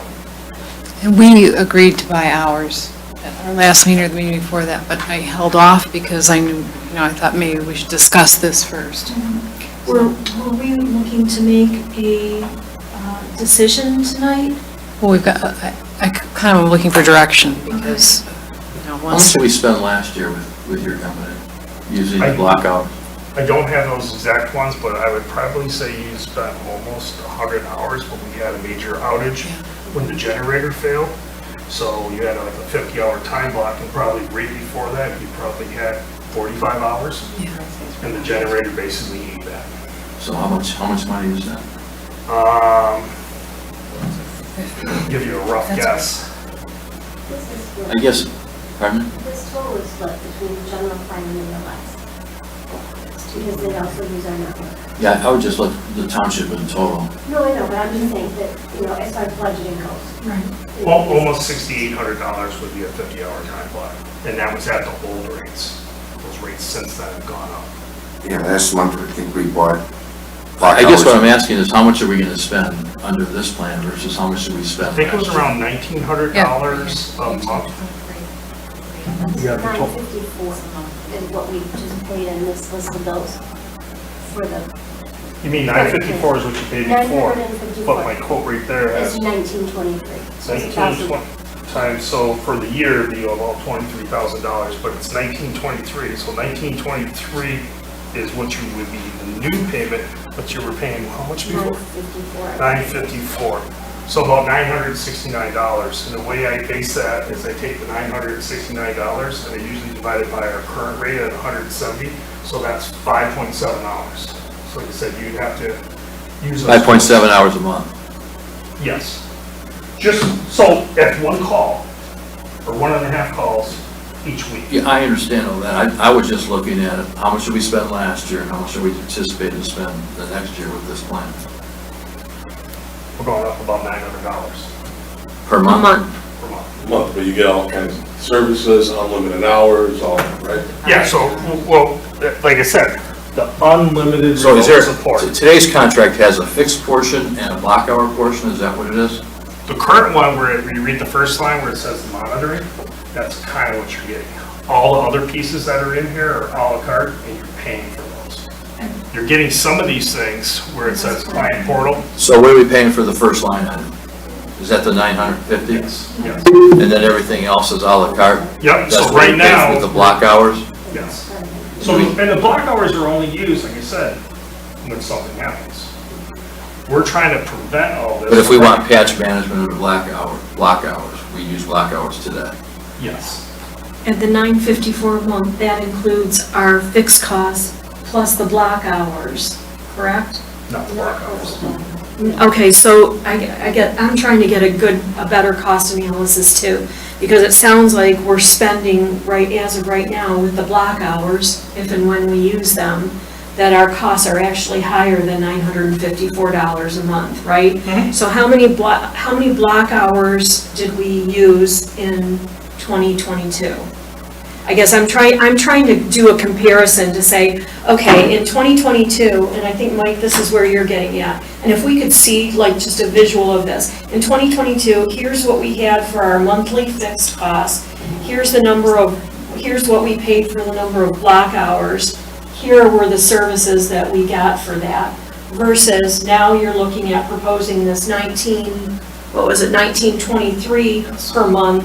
And, oh, by the way, here's all the additional charges because the whole block service is going away. If we could see, just a very simple cost analysis like that, I think it would be a lot easier for all of us to gauge that it definitely, because it sounds like it is, but I need to see it visually. Also, one of the advantages, even though we sign an annual agreement, it is a month-to-month service, so you are paying that for month-to-month. Okay. So, say we went to the pro and you found out like, geez, Rick, you told me that I wouldn't have to have you guys out here as much, but I'm finding I have the guys coming out site, can I get the premium? You can change that. And vice versa, you could have the premium and go back to pro. The issue with these agreements though also is, say if there's a current issue, the underlying issue that you can't do something right now, you can't hire us in and then have that part of the fix, if that makes any sense for you. So it's going forward, we're working on things, but if you had past issues, so if I reported something to you today where someone called up and says I can't print or can't email, you don't have the agreement here, and now we'd be billing against the time block. Right. Now, well, I know, Susan, you said you were holding off on, because it was looking like we needed more block hours. How many block hours do we currently have remaining? Very few, if any. Probably less than 5 or. Yeah. Okay. What did we get last month? We just paid $7,500. I held off on that because I knew he was coming in and we Right. thought might want to switch to this plan. So I thought, Okay. because those hours might last us the whole year and then we don't really need them. Typically, when we're not doing any projects, so not replacing PC, servers, or network or anything, 25 to 50 hours is where you spend. So when you say, well, what happened last year, how many hours? I said it was probably closer to 100, but you had a major catastrophe that doesn't always happen that you got hit. Right. The time before that, there was a big issue with, I think, yeah, like I said, you've had a couple hits Yeah. that would have normally been covered under this. So if you would have been on the pro plan, it would have been covered and you wouldn't have had to use the 50-hour time block. Our whole idea is we're being proactive in making sure that these other things don't happen. Obviously, the generator thing we couldn't have really did anything with, but some of the things we evaluated was how old was the UPS that was in there. UPSs are last 3 to 5 years. I think your current one's going on 7 years. So it's one of these things that we're being flagged, it needs to be replaced. So we're watching all that stuff, and it's not that the thing can't last 10 or 12 years. It's just every year after 5 or 6 is a more likely thing that it's going to actually fail. And APC, like I said, the batteries, they actually notify us too. Hey, your customer is going to be out of warranty next month. just FYI, that you may want to notify them to buy either extended warranty or look to start replacing that. So I just did one for me that doesn't expire till August, and sent it to the customer. Not selling it to you, just telling you what's going on. Our servers are getting older. So when they replace the servers, you would have to purchase block hours for that. Yes. So, which I don't think we're supposed to do the server until next year. This year, right now, it was like 2 computers, and you figure anywhere from 2 to 4 hours per computer. So if everything else went perfectly, 10 hours would be more than enough for you. The bigger the block you buy, the bigger discount. So we're looking at a 50. If we wanted to go to a 25, yes, if we went to the Pro plan, the 25 would probably definitely last you the rest of the year, barring any kind of craziness that's going on, but it should last you. But you don't get as much of a discount buying that. So a lot of people will buy the larger one and it'll roll over from 2023 to 2024 versus having to buy a smaller one and then buy another one. So usually my recommendation, because I have all my emails to Dan, it was always, I recommend you buy the 50-hour, but sometimes about 25. And if we had a project coming up, we usually give you an estimate and said, here's what the server's going to cost, here's how many hours we think we're going to do this. When we do your computer installations, we tell them, you're going to buy this many computers, this is how many hours you need that. And that's how when you normally buy.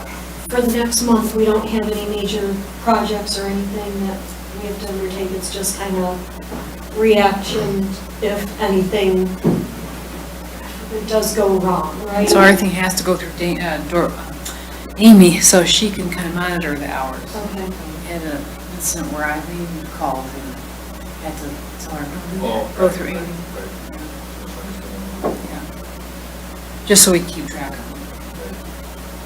So my understanding is we paid $9.50 a month today for the first line item? And you're getting some of these pieces, but not all of it. So we're probably getting help desk, right? You get access to the help desk. But if we call, it goes up.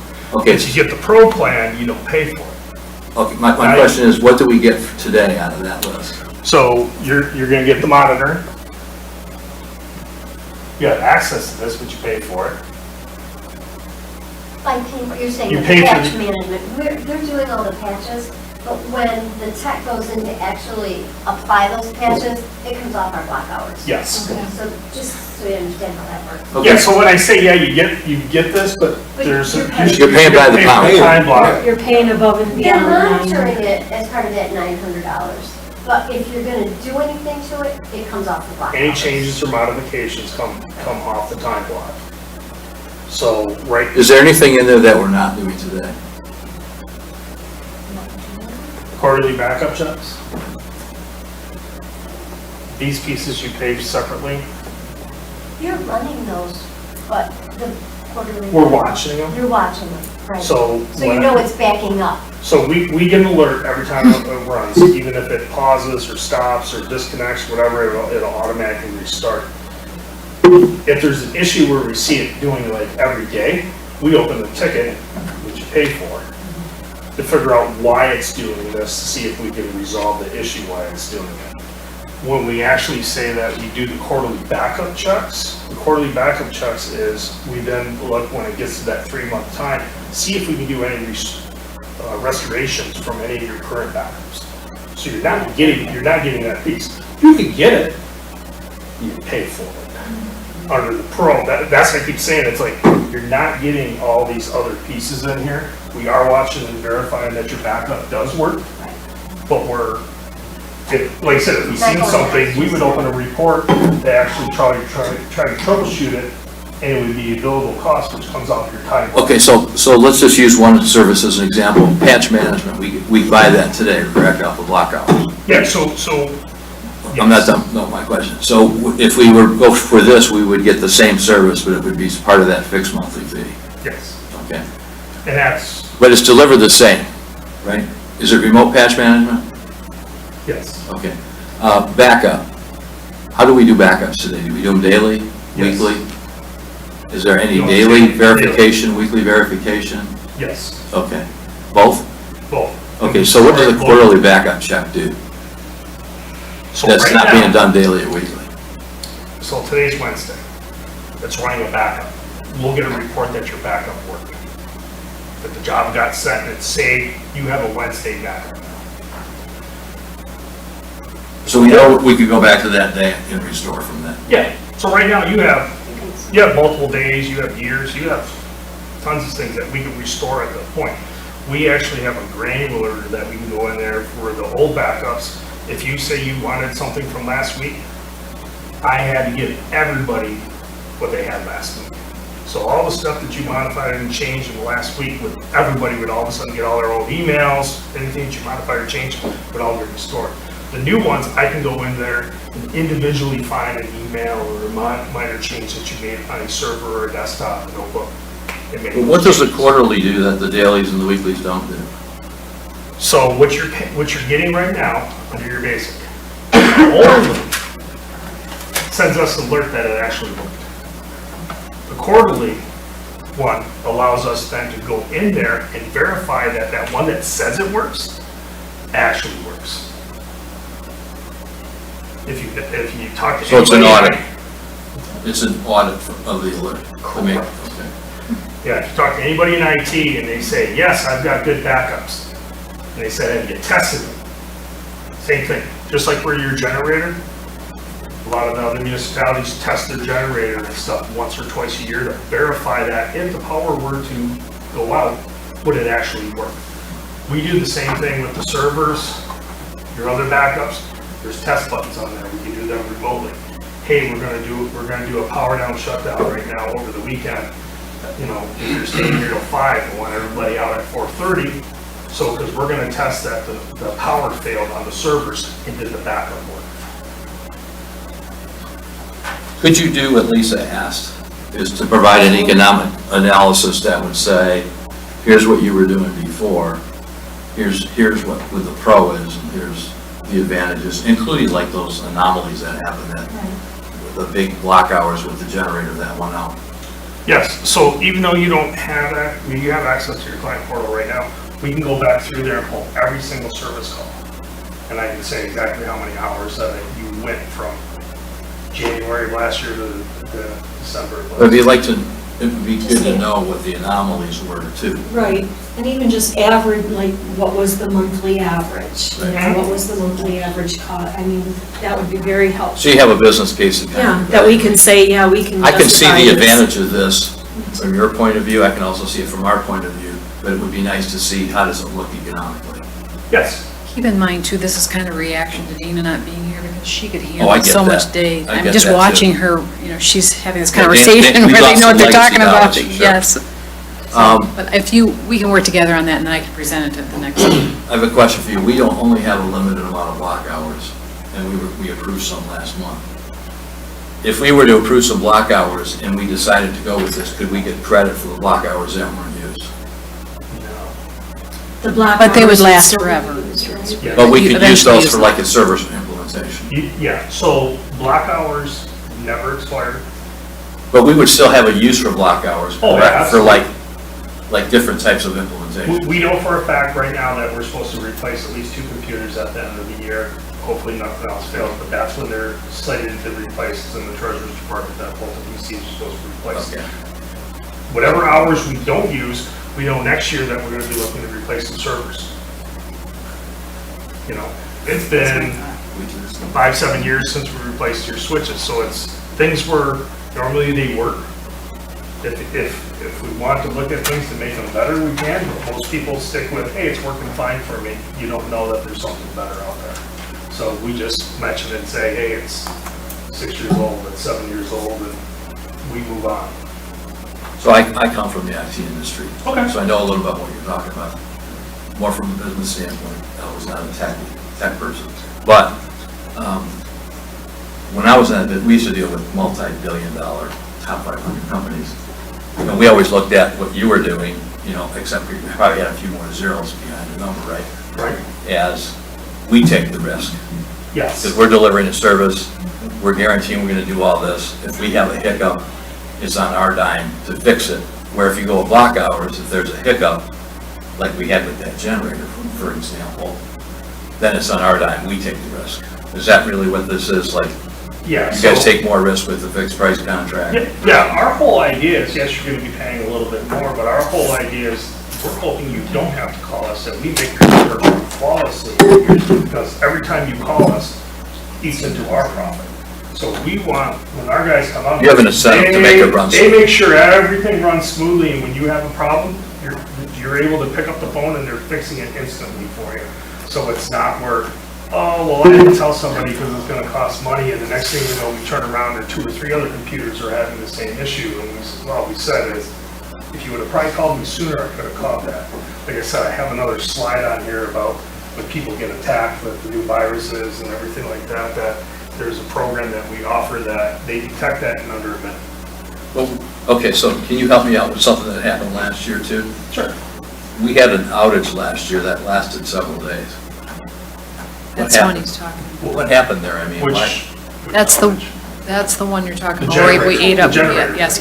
And we were back up. It was our email that was off for numerous days. So we were functional except for email?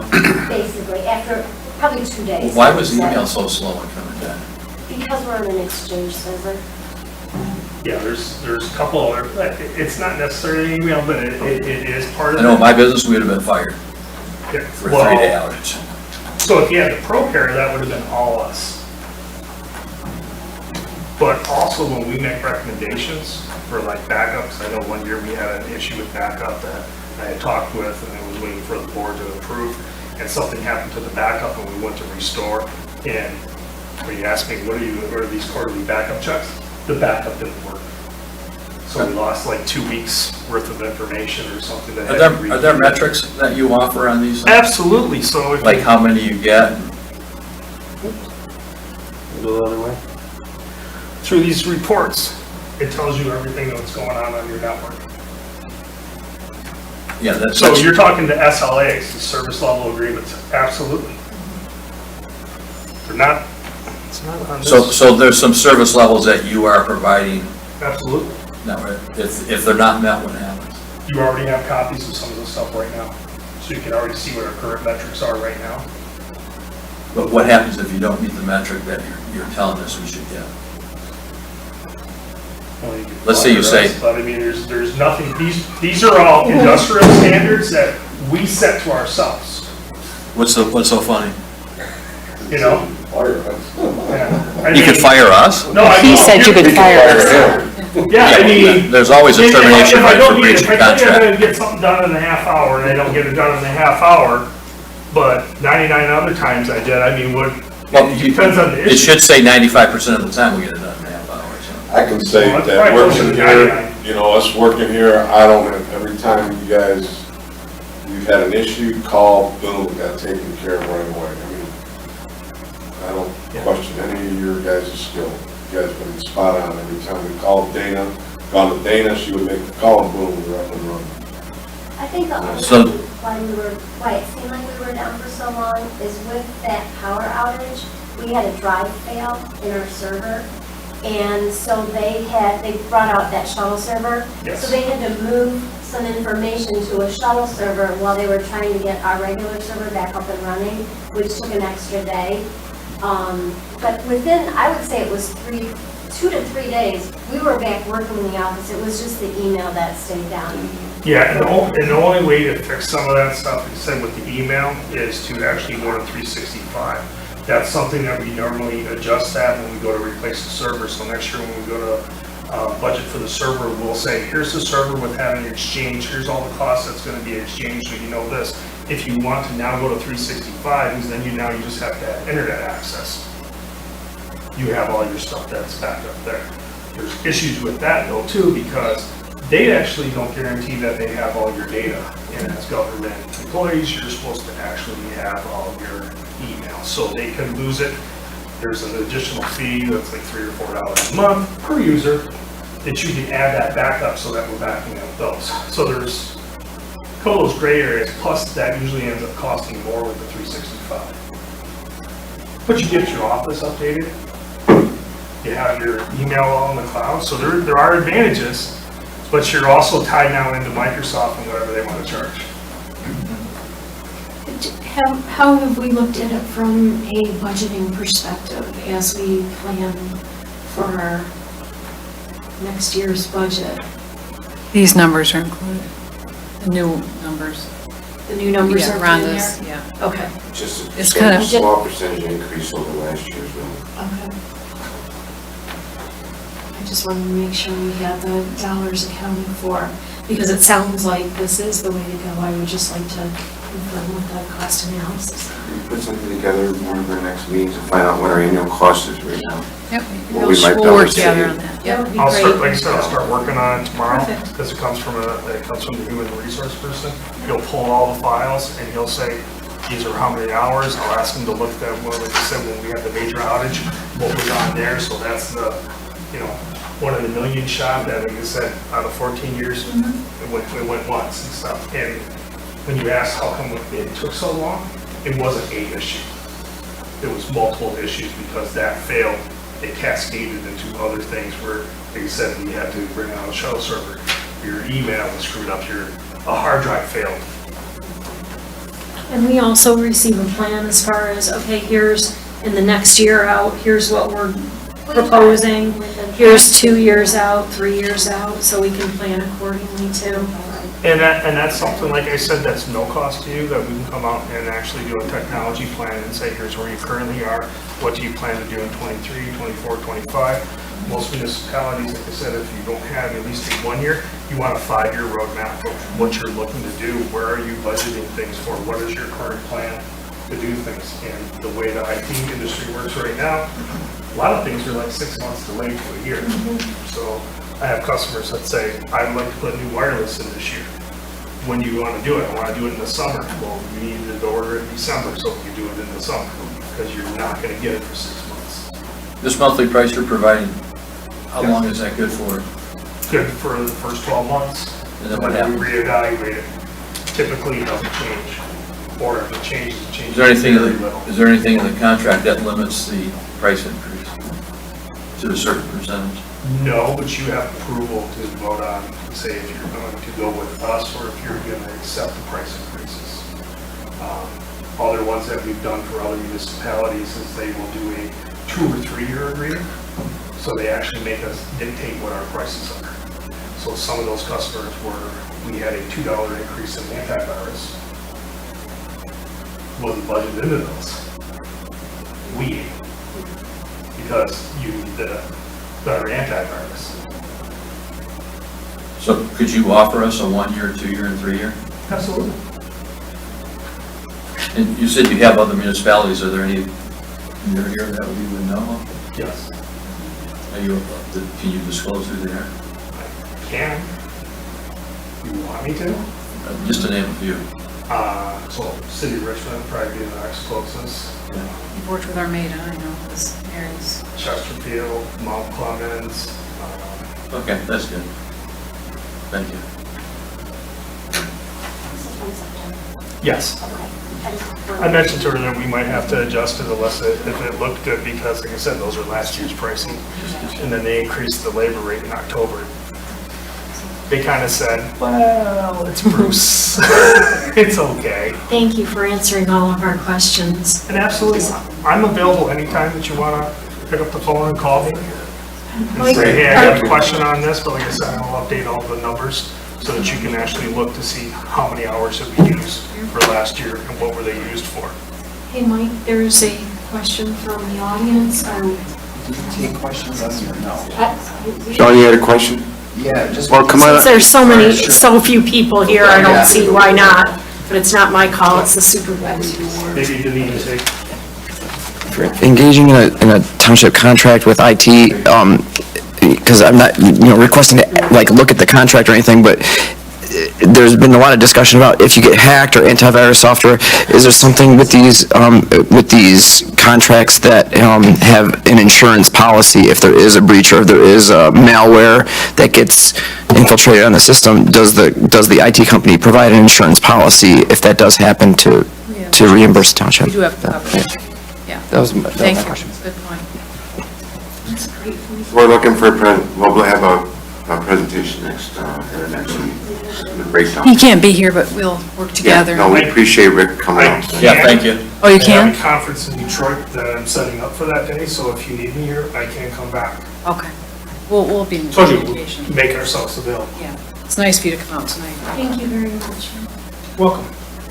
And that's, moving on to, our new business, item 7, D, cemetery beautification project. Yeah, so I put together this presentation just to show you guys the current conditions of all the cemeteries and the things that are needed. In there is going to be Goodrich, McCafferty, and Bruce Armada. The cemetery condition, the status of them is the clearing of the overgrown vegetation throughout the cemeteries. All 3 of them is completed. There is still a little bit that needs to be done in the back part of Goodrich. Might have to hire somebody to go in there and, you know, cut it down, because there's a lot of thick brush in there and trees, you know, that have been growing for a few years. Recapping of the existing roads at both McCafferty and Bruce Armada. There's also installation that needs to be done for a new road in Bruce Armada in order to access the new section in the back. These 2 items both need to be done as soon as possible, especially with the spring coming. Restoration of replacing of the fencing and gates at Goodrich and McCafferty. Either replace them and or restore them. And we also need to reposition maybe the grave markers due to eroding foundations. So you can see here some of the before and after pictures. I think some of you guys seen these in our newsletter that was out. You know, a lot of this stuff is plants or bushes that people planted when their family member dies, and because of the sensitive issues, even though it's against the rules, people are afraid to tell them you can't have that there. So that's what ends up happening is, you know, these graves, you know, trees and stuff start growing next to them, overgrown vegetation. This is McCafferty, where we trimmed the tree line because they were just hanging down. Landscapers having a hard time cutting. These are the current conditions of the roads at the McCafferty Cemetery. You can see they're just, you know, 2-track lane with grass growing in between. This is, that was McCafferty. This is Bruce Armada Cemetery. It's really no different. This is the area where the extension needs to be put on at the Bruce Armada Cemetery.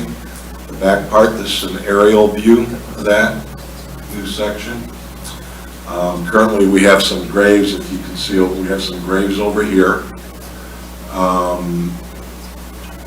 So this is the proposed road that would go in. We kind of want to make it long enough so that way you don't have far to walk here. All this middle space could also be used as for graves. We don't know how far it goes back. I'm assuming that the tree line, or the property line goes back here. So currently, right now, right here, this is where the old cemetery, you know, the front part, that's where it was. But now that we've opened up the back, this right here, back here is an eyesore. It's where all the dirt gets put, the leftover dirt. So somewhere in the future, I'd like to see that, you know, these trees back here, we just trim them up a little bit because they are hanging down from the bottom. Maybe not all of them, and then propose that we take this dirt that's over here and put it in the back so it's not in the view of families that come out to either bury somebody or do visitation. Here are the gates and the fencing over at Goodrich and McCafferty. The one on your left is Goodrich, the one on your right is McCafferty. It's old fencing. You can see how old it is, wrought iron. And then this is same thing, the fence. But here, what we have here, so the fencing at both Armada and Bruce Armada and McCafferty, it's the same fencing. But what we have over at McCafferty is half of that old fencing is all right here. And then this is cyclone fence, the rest of it. So there's just enough fencing over at Goodrich to maybe take that and place it over here so that it's uniformed, because it is on Van Dyke and it does get seen by people. To restore it would probably cost just as much over at Goodrich than to replace it with some aluminum fencing like this. They got different styles. I did just get ballpark figures on restoring it, and it cost anywhere starting at like $7,000 and go up to like $12,000. They don't give you an exact number because they don't know the bottom of the fencing if it's rusted through where they can't weld anything. So basically what they would have to do with new fencing right now, these are just panels, and in between each panels there's a single rod.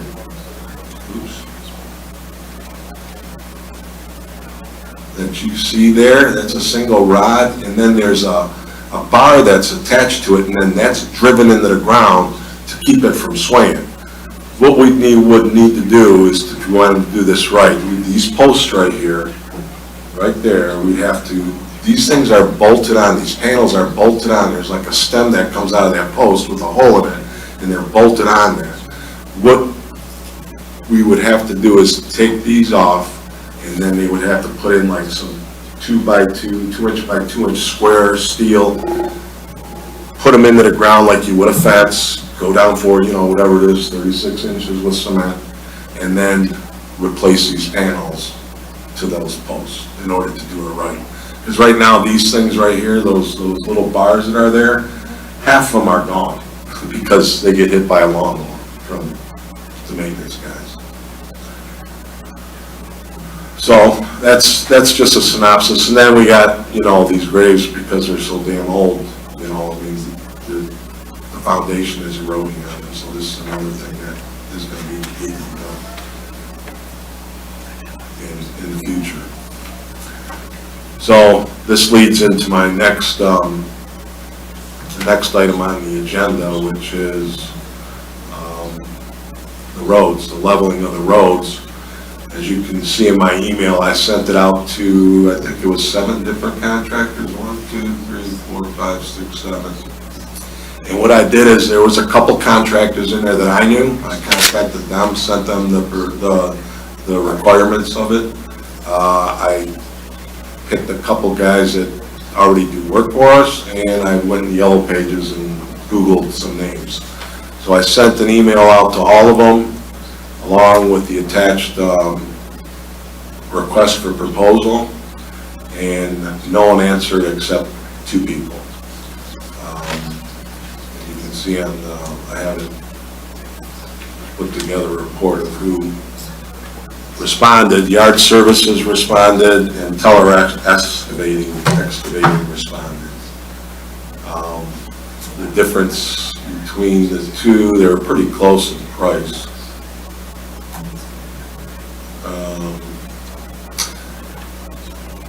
Yard Services came out a little bit cheaper than Teller, by a few, almost $1,000.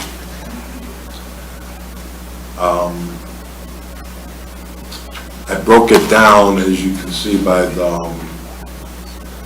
Project 1 is over at Bruce Armada. That's the new road. There's a well right here.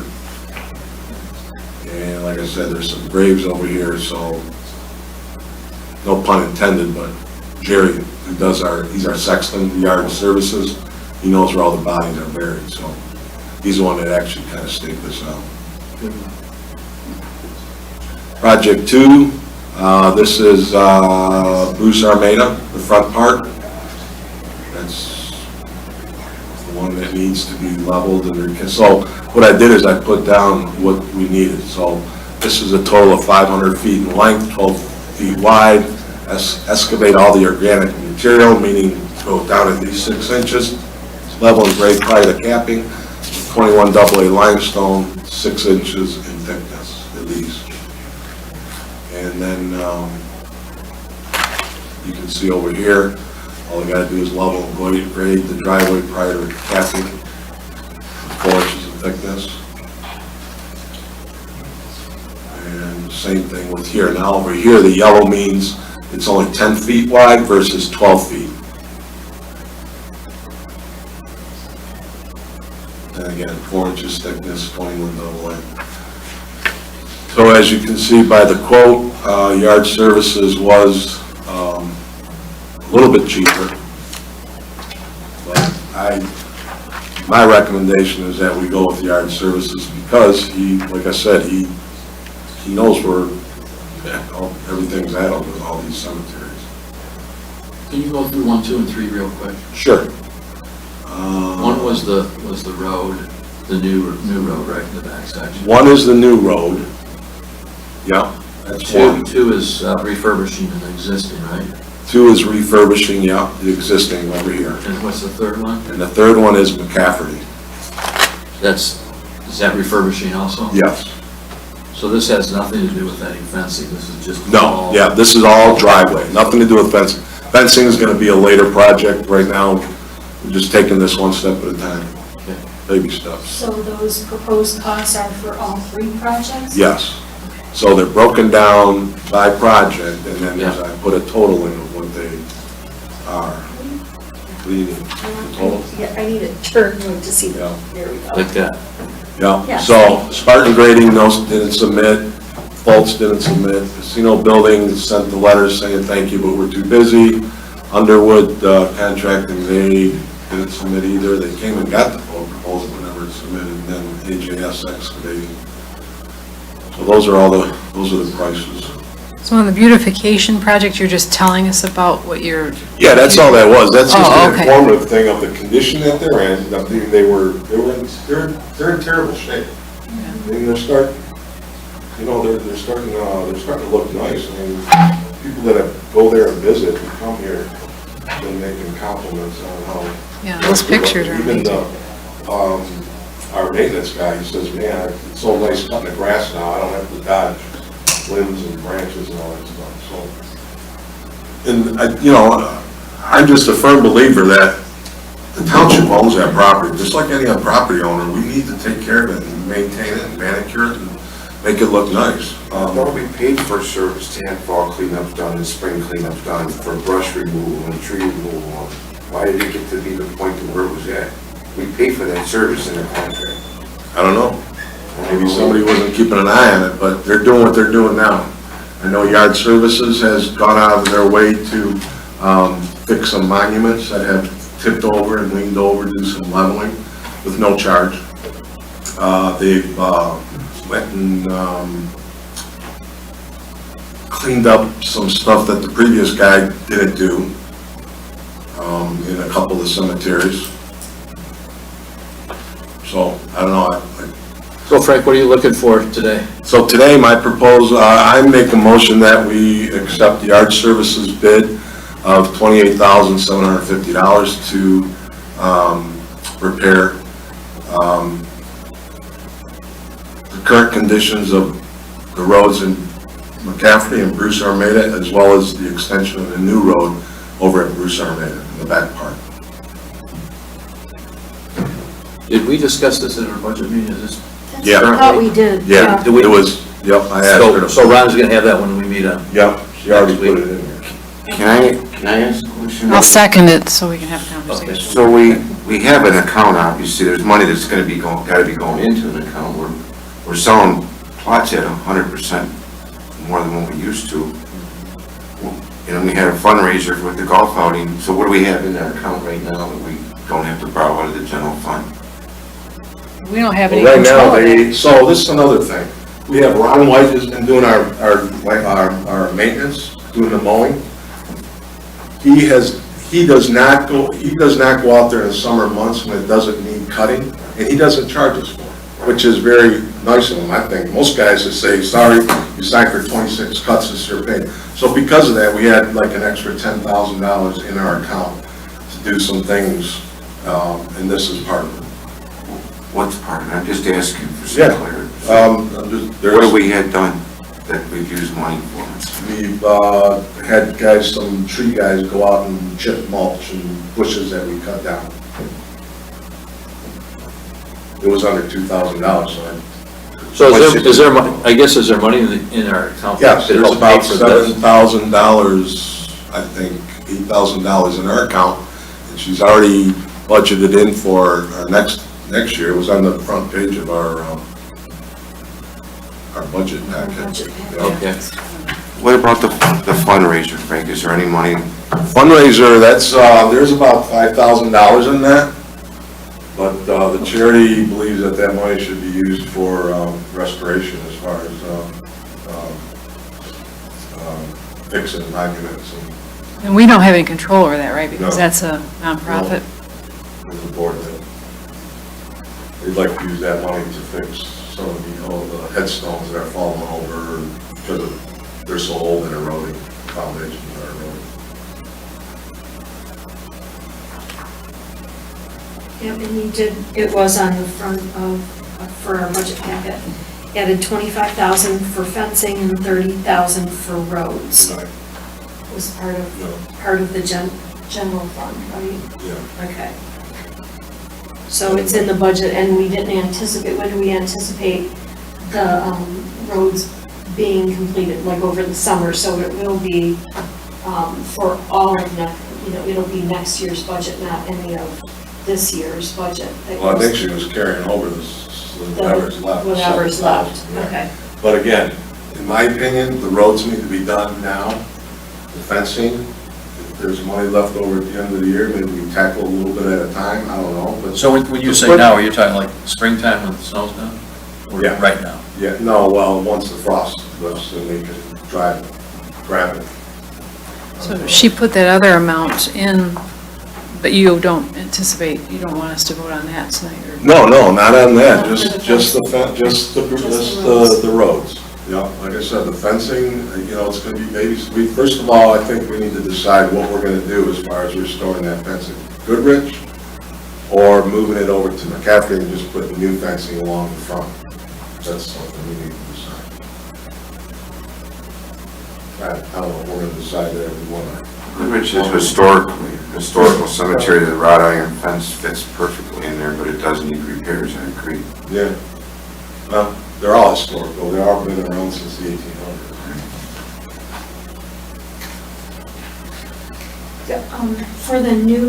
For the project for expanding the road, do we already have plots defined in that area? No. So it's just. We've been holding off. We've been holding Yeah. off, so that'll be another cost associated with extending that road if people want to purchase plots in that area? Or is that rather? Do we have to, will there be an additional cost? I'm assuming that there's some kind of, how do they engineer or plot out where sites will be? Yeah, they just, You know what I mean? And how much does that cost on that? I'm trying to anticipate additional charges once we extend that road, and people are like, Actually, wow, it's Jerry does beautiful that. back there. Jerry does that? Yeah. Okay. Somehow he takes this piece of property, and I've seen a video on it, how they do it, but they take a piece of property probably about the size of this room, and then they break it down into sections, or it's a section, plot, that has 4 graves in it. So it's section, plot, grave. And they mark it off with, gotta be X amount of feet this way, X amount of feet that way, and it's all mathematically done.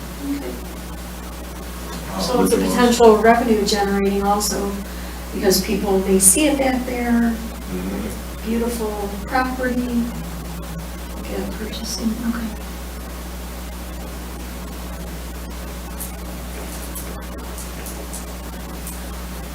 What about the fabric underneath the ground? So, I questioned that with a lot, with just about all the contractors, and they said that's not a good idea, because when it snows and you drive a plow through, chances are, over time, you're gonna catch that material, that liner, whatever the hell it is, and then you have a big mess, and you just gotta start all over. Not start all over, but. Cut a trench 6 inches deep, or 8 to 10 inches, but 8 to 10 inches deep, and you lay a fabric on the very bottom of it, and you put 8 inches of stone over the top, and it's almost impossible. I'm just going by what they all told me. mean, that's gonna make the gravel look a lot better for, you know, longevity and not sinking into the ground. Well, chances are, and this is another thing that was told to me by, actually, a couple of the contractors that didn't even bid for it, the ones that told me, said, chances are, once you get past the topsoil, because it's farmland out here, Bruce Township is all clay. We're not gonna have the issue that of stuff sinking.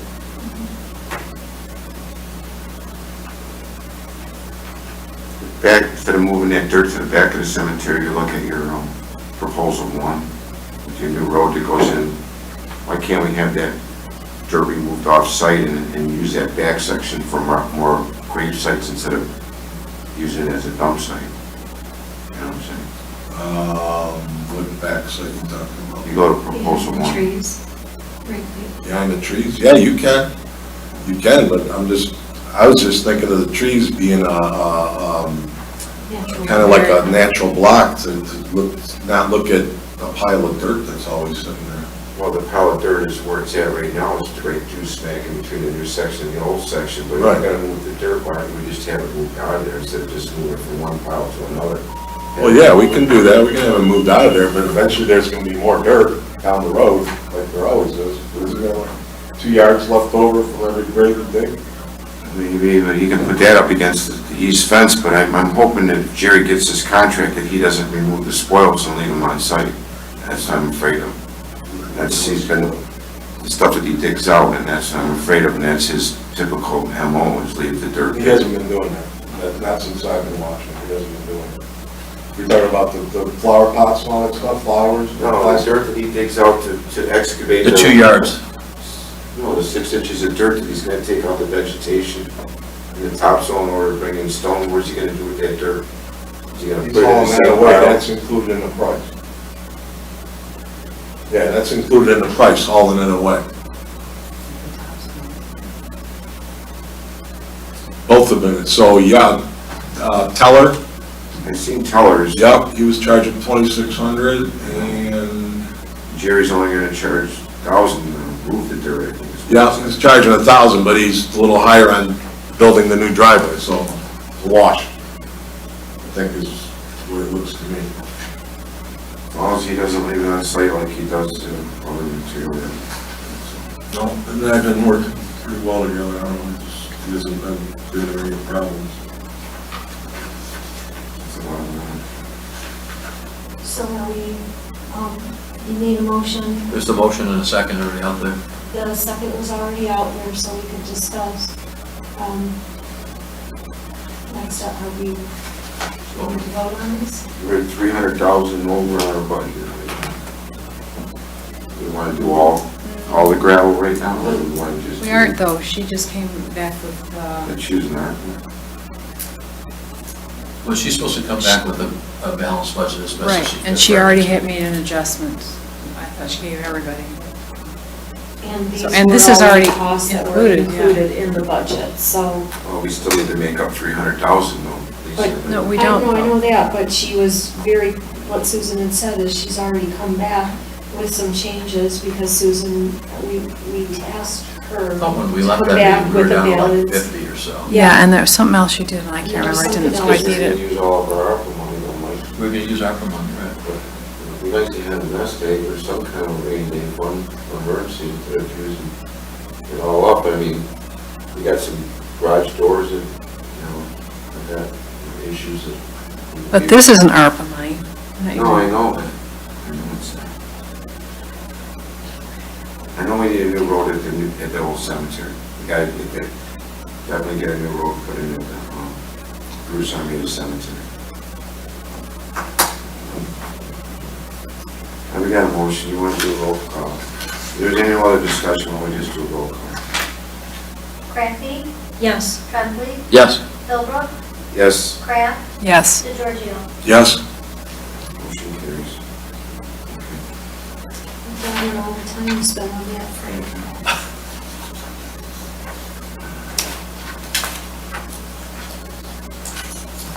Let's up move on to, that was for both items, right? Frank D and E? Yeah, that was the, Item 7F, occupational health provider.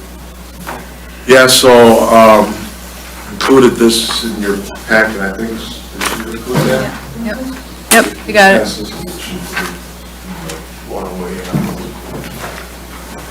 So I contacted Henry Ford, that's up here on Van Dyke, just before you get to Alma. And they do occupational health there. If any employee ever gets injured on the job, or if there's a new hire that we need to send for physical. And then if there was somebody that needed to see the doctor because of an occupational injury, they would send them to Fraser, where they have an occupational professional health doctor.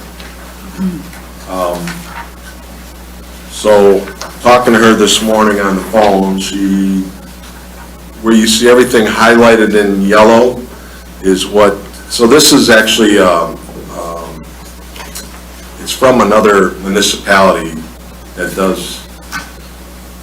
uses them. So this is a sample copy, but wherever I have it highlighted, she gave me the updated prices. So with the new administration, clerical, full-time, you get a physical, which costs $57, an instant 10-panel instant drug test. So the drug test is included in the physical. But then there's an instant 10-panel drug test. If you send somebody there with suspicion they're on something, you want to find out if they're okay, then it would cost, it's included in the new hire physical, but if there's a discrepancy with the drug they found in the system, say it's some kind of prescription drug, or it's a drug and you're not sure what it is, then it costs $56 to go to the lab. And then if it still needs to go to see a medical review order, meaning it's got to go to a doctor as to determine why this person needs, like, say, painkillers, then it would cost $60 to do all that. So it'd be $43, $56, and $60 on top of the $57 if it was a new hire you were hiring. The second page is the fire department for new hire physical exams. Those are all highlighted in yellow. If I'm not mistaken, that's what is mandatory by OSHA, Chief? Yeah, that's similar to what we do currently at St. John's. And then the annual testing, they also do annual testing. And those are all the prices for that. Then they do part-time new hire, building inspector, labor, public service, fire inspector, whatever. Those are all new hires down there.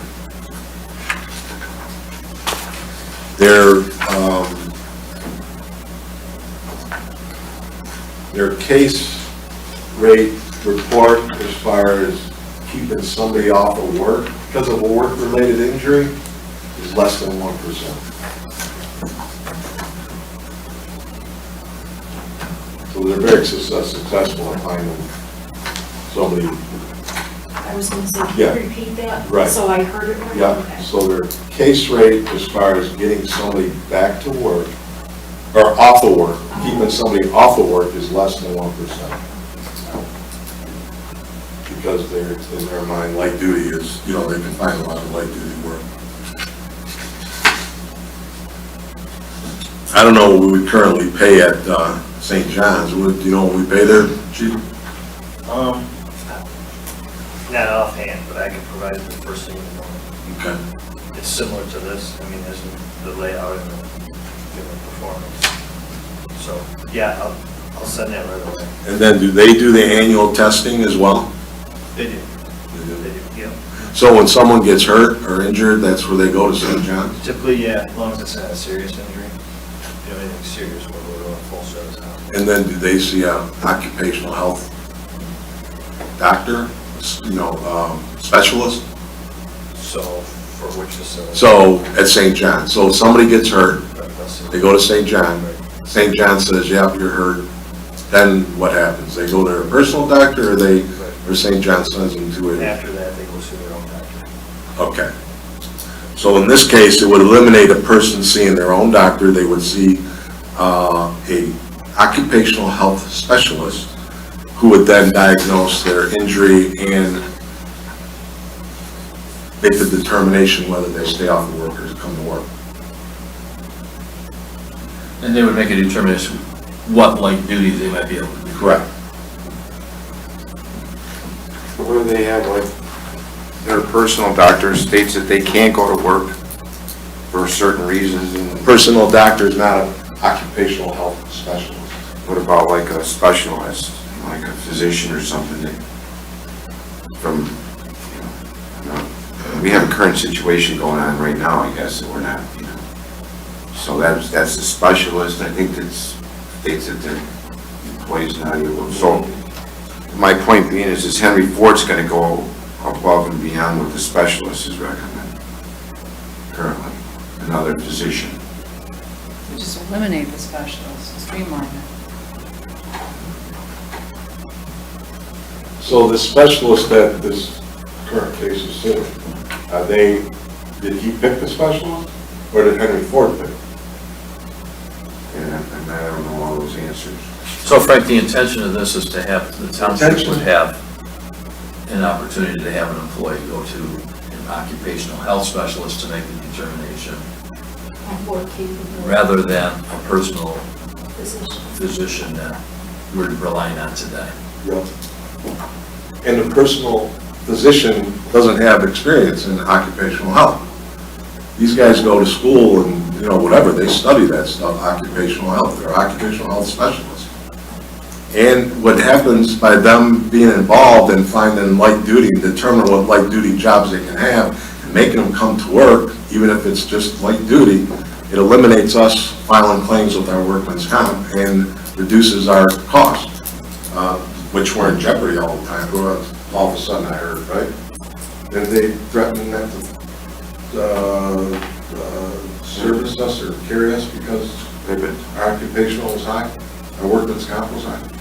Oh, yeah, well, we just didn't get anybody wanting to bid on that. Right. Or high risk is what they consider. Yeah. So it's just a way to try and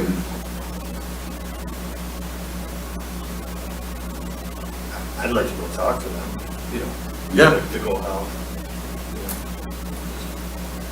Yeah, I can, there's the woman I'm talking to right now, her name is, Phyllis Miller, I think. This is primarily for fire department, because the risk of injury is so much higher. Right. With that Yeah. profession. Would you say, Phil? Paula Miller. I can give you her phone number, we can have a conference call with her. I'll send you what I got. Are you looking for any action today, or are we Just discussion? noodling this for a future decision? I was, but if we need to wait to do some more.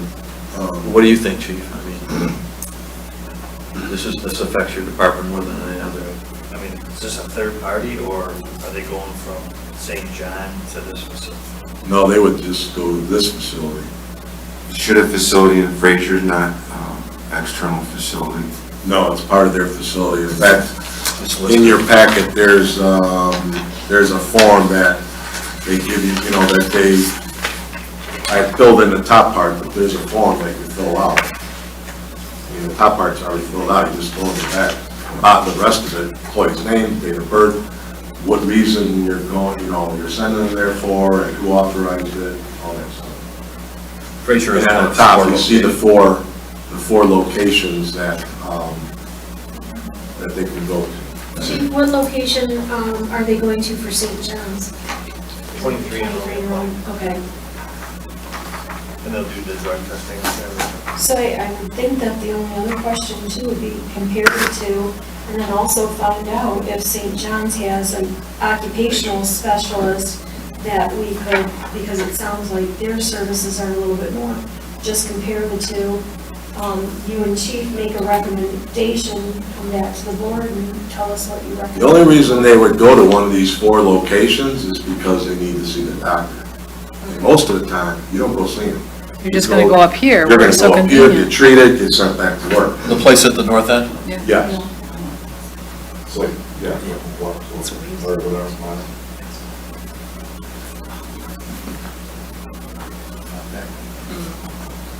I like Lisa's idea, get the proposal, put it together more in comparison to that. If that's okay with you, Frank? The chief, Yeah, thanks, Frank. we get where this is all going, and we all agree that there's issues that we gotta deal with, you know, so we need to get it. Definitely maybe be a step in the right direction. All right, thanks. Thank you, Frank. Thanks, Chief. Item 7G, Chow Jones, special land use. She's out with the flu tonight, so she couldn't make it. I'm sure everybody's familiar with the banquet facilities, we so call them, inside of the complex where the machine is. Not called Adams Corners, no, is it still called? I don't know what it's called, the whole complex. Yeah, I don't think it is. Mike, do you want to take this one? I know that was in front of the planning commission a long time. Yeah, so just a little history on this.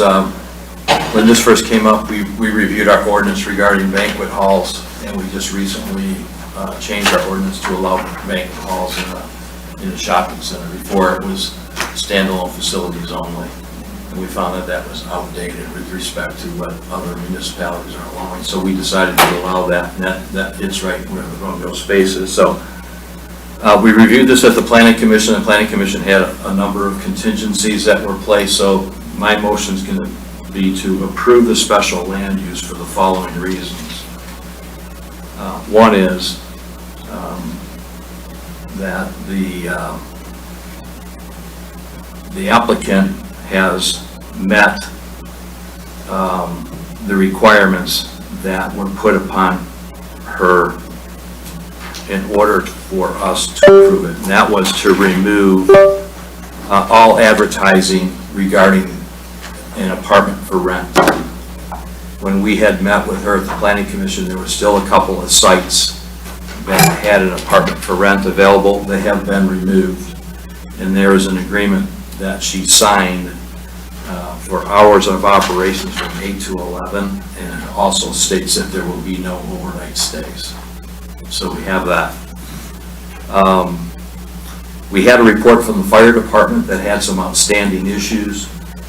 When it originally came back from us, it wasn't really correctly identified. The chief has subsequently sent an email confirming that all of the, there were 3 or 4 things that the fire department, 5 issues that the fire department had, they have all been resolved to the fire department's satisfaction.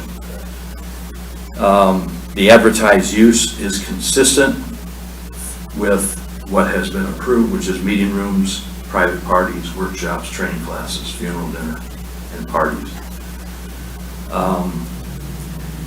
We also stated that special land use is granted that there will be no loitering outside the business.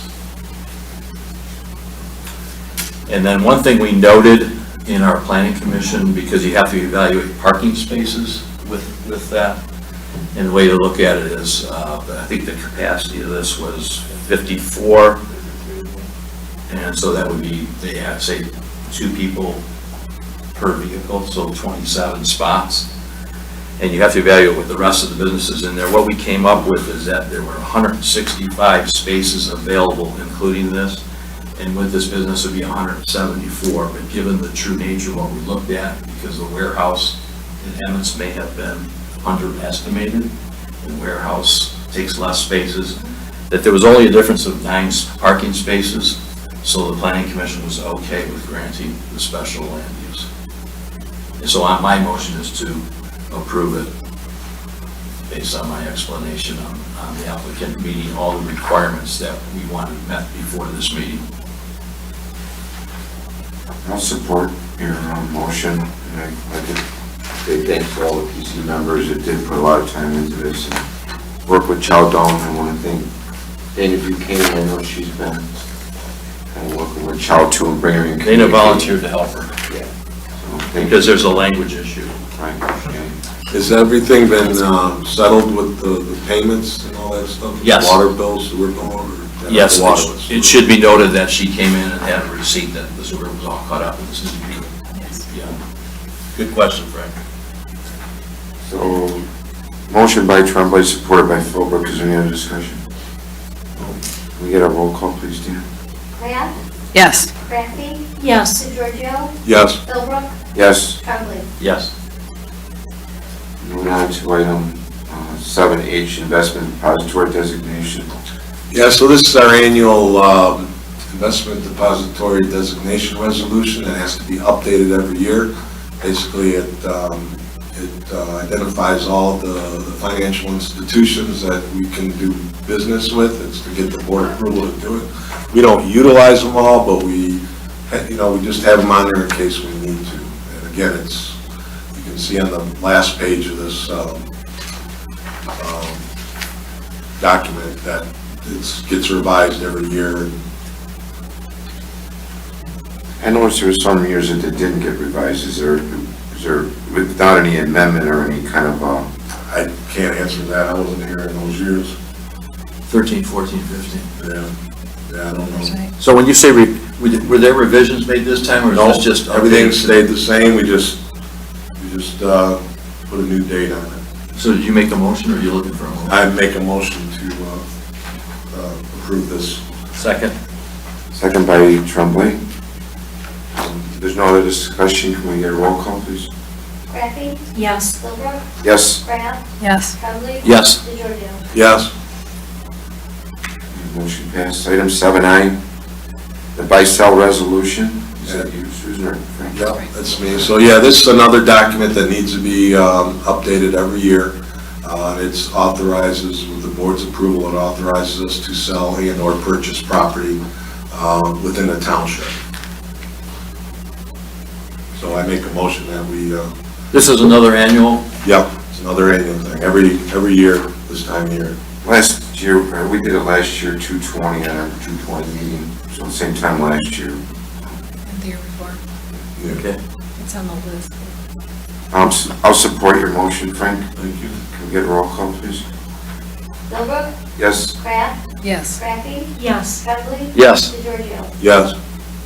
Motion carries. Item 7J, elected officials' wages. Susan, is your anything? I added, maybe it's another thing we do every year at this time. What was Last it? 2 years was 3%. We have a motion to approve the elected officials' wages, 3% increase. Is that what we're thinking? I don't know. I don't have any documentation. What was your recommendation? Well, the last 2 years we've done 3%. I don't have, whatever you guys think is. Current contract for our employees is 1%.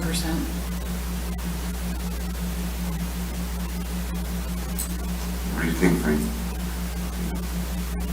I'll make a motion. You want me to? Go ahead. Given that we don't have any compensation studies for either elected officials or employees, and the employees are getting 1%, my recommendation would be elected officials take the 1%, consistent with our employees. Support. Support by Frank. If there's no other discussion, we get a roll call, please? Crafty? Yes. Tremblay? Yes. Philbrook? Yes. Kraft? Yes. DeGiorgio? Yes. Moving on, motion carries. Moving on, item on to 7K, the stipend increase for ZBA Planning Commission members. You guys get a handout on that? I don't know who inserted the handout. I did. Just thought you'd be interested to know what other communities are doing.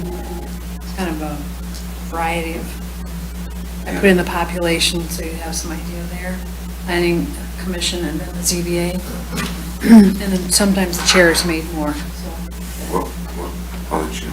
And Spencer and Washington, I didn't put this in Washington, Charter Township, they do pay quarterly, and so does Spencer. It's just another interesting aspect.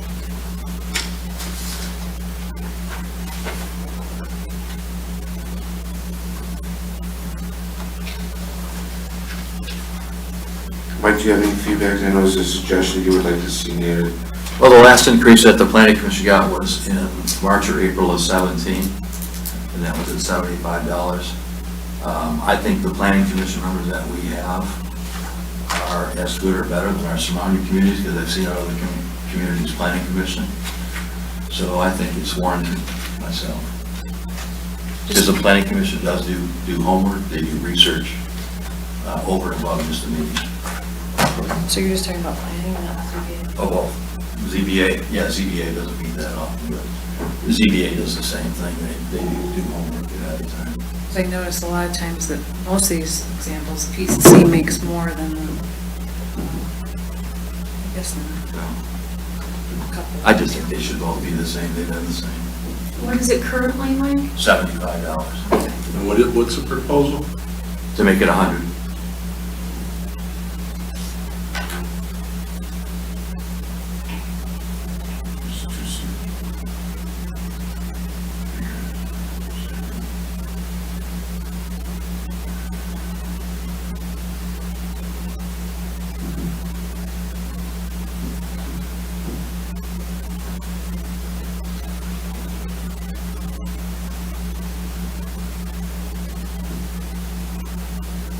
And if you look at the PC having 9 meetings a year, the increase would be $1,575. If you have 7 meetings on, or 5 meetings on the ZBA, it'd be additional $875, like $2,300 total. Did you give this to Rhonda? What's that? Did you give this to Rhonda to work in, just out of curiosity? Like, if you made a motion to go in, I mean, it seems like these prices are low on the sheet, especially if they went from up to $75 in 2017, and $75 is still not the highest, but it's comparable to what's going on there, and that was basically over 6 years ago. And the sheet that we're showing with these rates here, it seems like, I mean, what is anybody doing for $25? Is that an hourly rate? Well, take into consideration the population and, they're probably less to work with. I just put this out there and this is the response I No, got. it's a great, I'm curious. yeah, no, it's great information, but it just doesn't. I'll support Mike's, motion to go ahead and increase the stipends for both the ZBA and the planning commission from $75 to $100 per meeting. If we have no other discussion, can we get a roll call, please? Crafty, No. DeGiorgio, Yes. Philbrook, Yes, Kraft, No. Trumbull. Yes. motion carries 3-2. All right, we set a public hearing for our 2023-2024 budget. I recommend I make a motion to go ahead and set the public hearing for March 15, 2023 at our regular board meeting. At 6 p.m. 6 p.m. Support. What is it? Or right. Just set a public hearing for our budget, for our 2023-2024 budgets for general fire, ALS, and improvement revolving fund. I made a motion to go ahead and set the public hearing for March 15, 2023 at 6 p.m. Supported by Lisa. There's no other discussion. Can we get a roll call, please? DeGiorgio, Yes. Trumbull, Yes. Kraft, Yes. Crafty, Yes. Philbrook. Yes. And item 7, M, the agenda procedure policy. Susan, did you have? Yeah, so right now it says this Friday is the deadline, so we're changing it from Friday to Thursday. It's the only change. That's for an emergency, if there's an emergency. I really would like to see us working toward not having all the additions to our agenda the night of our meeting. It's hard because if we don't have things listed, it doesn't show up when we try to look for it on the website, so. So did you make a motion? Yeah, I'll make a motion to update the agenda policy as suggested. I'll support. Can we get a roll call, please? Crafty, Yes. DeGiorgio, Yes. Philbrook, Yes. Kraft, Yes. Trumbull. Yes. Moving on, items we got the communications. Anybody have any communication they wanted to share with the board or the public? Yeah, I do. So, February 28th is the last day that you can pay your winter taxes and your summer taxes. Anything that doesn't get paid by 5 PM that night gets turned over to the Macomb County, and then they add 4% administration fee, 1% for each month that you're late. We highly recommend that you do not mail your payment in, because we've been experiencing people that have mailed the payment in and it takes like a couple weeks before we get it. This is due to the post office not rehiring any people that have retired, and that's what we're hearing anyway, that they have a lot of people that have retired and they are not replacing them. So with that being said, if you have, if you drop it in the mailbox, might as well just drive here. It's only a couple blocks away from the post office, and put it in the lockbox that's in the back. It's bolted to the ground. There's cameras on it. There's firefighters that are sitting back there, so no one's gonna play with that box. It's very secure.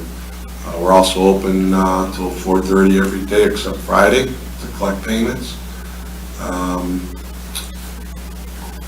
You can go online, pay it. You can go to the local banks here in the community, Tri-County, PNC, and People's Choice. You guys are open later on the 28th too? Yeah, the 28th, we are open till 5 o'clock, so that's why, from 5 o'clock, that's when they do, the doors close at 5, so we have to be open by law till then. And we're looking to have another blood drive in June, probably early June, that's all I'm gonna say right now. I haven't gotten any confirmation on a date yet, but early June. You guys had one this one? Yes, we did, and it was a good turnout. We had like 43 people, I believe, that showed up. Yeah, so it's been going good. We're getting a lot of good positive response, so. That's all I have. Thanks, Frank. Susan? Sure, we have recycling, paper shredding on May 20th, and paper shred and e-waste electronic recycling on October 14th. Both are 9 a.m. to noon at the Morton Parks and Rec parking lot. There's an election May 2nd, just involves, it's Armada Schools village, so it won't be the whole township, just precinct 4. Is that like 40 residents? 44, yes, as of today. Is that just going to be a one-day election, or we have to do it the 9 days, because it's not state or federal? Right, it's just that one day. Mike? Susan, you finish? Well, I would like to say that I've been working on the personnel policy, which is thick and doesn't have to be all this, because a lot of it's included in the union contract. So I'm just going to give you all a copy and see some of the changes I've made, and because I don't want to make them on my own, and it is a big project. But I've highlighted or crossed out and given some suggestions, so maybe at some point, if you all can weigh in on it, you can send me some suggestions, and I'll actually open them and look at them. I know how to do that now. This is a huge problem. Yeah, and it's so much of it is obsolete, because it is in the union contract, so that's it. Thank you. Anything else? Nope, that's it for me. Mike? Yeah, a couple things. One is, at the last meeting, we said we were going to table our discussion for the logo until this month, and obviously, we're not going to incorporate any of the suggestions that were provided during public comment, because we don't have marijuana in Bruce Township. Right. But are we going to bring it up again? I mean, I don't think it's an urgent thing. Yeah, it's not. I mean, I was busy with all this other stuff, so I didn't even get to it. I mean, I can tell already that, I can see where the cost that's going to be involved to change over the logo and all that stuff. I know with stationery, you can just let it ride off and bring in new as it dilapidates, but you're looking at the signs and the cars and all that stuff. And then I think there's a legal fee, right, to get it copyrighted? Probably. I don't know what that Be a cost couple is, grand, I but think. yeah. So you think we're holding on? Yeah, I mean, you guys want to? Yeah, we can hold off. Yeah, hold off. We're a lot smaller than the township that was considering doing it. Right. The other thing is, did you guys get the Township Focus magazine in February? There's an article in that's very relevant. Talking about water and sewer rate studies. Great read. You guys get a chance to read it. They just came. Yeah, it's a good read. Yeah, I noticed that during our budget workshop, too. Like, this is perfect, so. I guess, Thanks, Mike. I can jump in on that right now, because one of my questions was regarding, we still have an open offer from the Village of Romeo regarding additional sewer capacities at the 1.2 million for 100,000 gallons. I need to let the Village of Romeo know which way we're going to pursue, if we're going to pursue it at all, what we want to do to have a workshop with them. We had a meeting with our attorney and our engineer, and I need to let the Village of Romeo know one way or the other what our plans are. I remember when they were here, I asked them a number of questions. Did they ever come back to answers to those questions? Not that I'm aware of, I thought there were some pretty pointed questions. One was the 1.2 million, and one was additional capacity sharing the cost, because there's a benefit to them. But, you know, there were a number of things there. I thought they were writing them down. I expected to get an answer back. If you can recall those answers or questions, I can see if I can get those answers for you. Yeah. But in the meantime, I'll look at the meeting. Yeah, I'll shoot and do I let the Village of Romeo know that we're just still talking about it, or we haven't made a decision, or what should I would share with them that we still had some questions that we thought we were expecting answers on, and it's still under consideration, but we haven't made a decision. And then I think it needs to be maybe added to, once we get those questions answered. To be quite Should be agenda item. Yeah, it should be an agenda. Mike, I thought the flavor that you got last time you were there is that they weren't interested in moving much beyond giving us 100,000 gallons. Well, because they wanted to reserve theirs for their own development and what might happen with other properties that they may need their own sewer capacity. If that's true, then I don't know. I mean, we know that we need what we've already got zoned, another 500,000 over on top of what we have. Right. So after the 100,000, at 1.2 million, they're going to want to do another plan upgrade or renovation, and they're going to want us to go ahead and contribute into that new upgrade like we did back in 2008. So that's where that's at. 100,000 gallons. If we wanted to accept the 100,000 gallons, it would be at a price tag of 1.2 million plus the usage charge. I thought the logic that was used on the 1.2 million was a little illogical, because we don't build them. We don't want them to pay for our fire trucks on top of what they pay us, or our capital expenditures, or the building, in fact, that was built.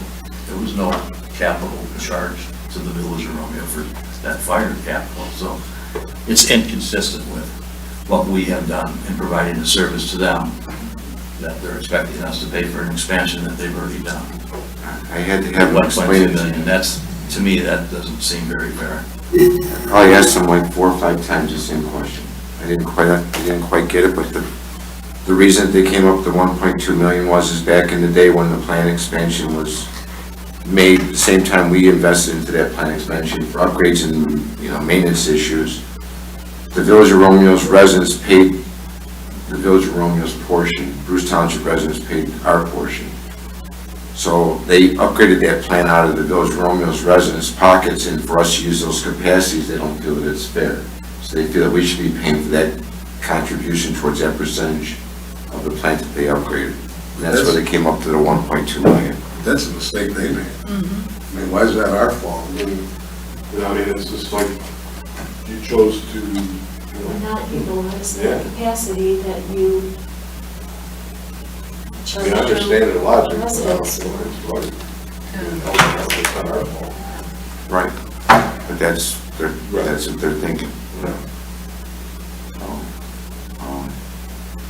I mean, I look at it as if they have a factory and they're producing parts, it's like, let's just say the more parts that they can sell, the more money they can make, and especially when you got, machines that are capable of putting out more parts a day. I mean, it's just a volume. It's like When you get a new customer who wants more parts, which is more than your capacity, you don't charge your customer to expand your plant. Right, exactly. You charge them for the parts and you expand the plant. You make that money on your... So those of us who work in plants.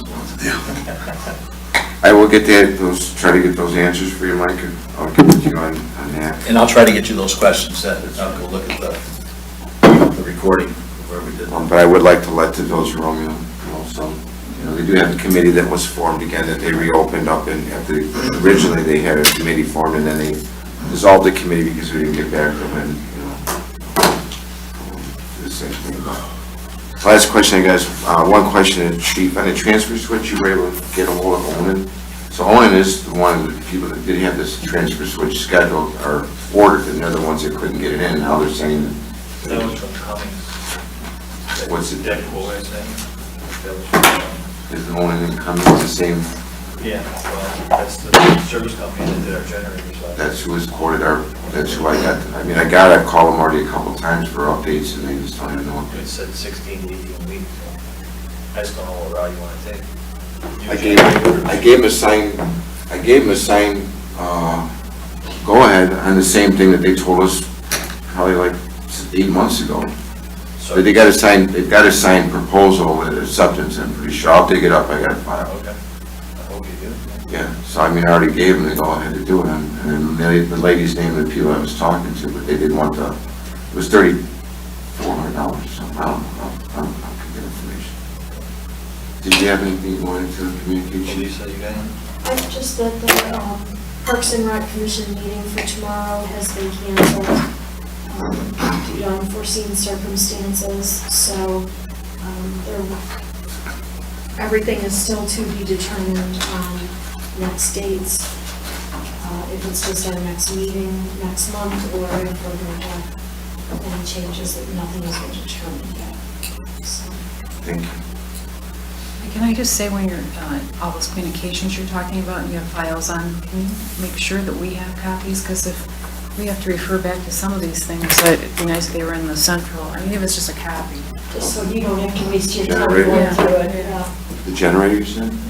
Well, even the Romeo communications or any of those, the water sewer. Well, that we all got a copy, right? I'm just, I know you do a lot of communicating it, so if after we all are gone, it's nice to have a footprint. Chief? Yep, got a card in the mail today with a really nice letter in it. I'd like to read you guys. From a resident.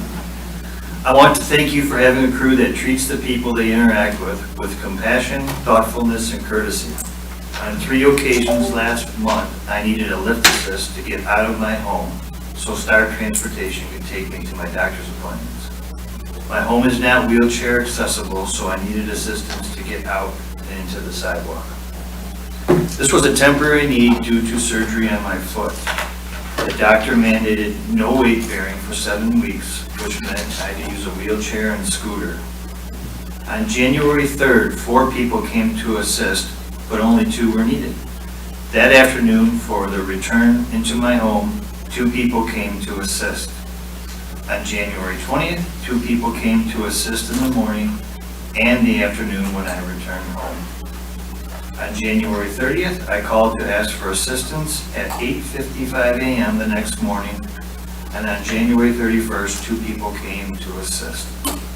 That afternoon, I did not need assistance as I was given the go-ahead to walk in a boot. I appreciate all the assistance I received, and I know there are many others with more serious needs than I have. I was prepared to find another way in and out if they were out for a more serious situation. Fortunately, at the time I needed help, they were able to assist. The fact that your people are thoughtful, friendly, considerate, and helpful is a tribute to your leadership.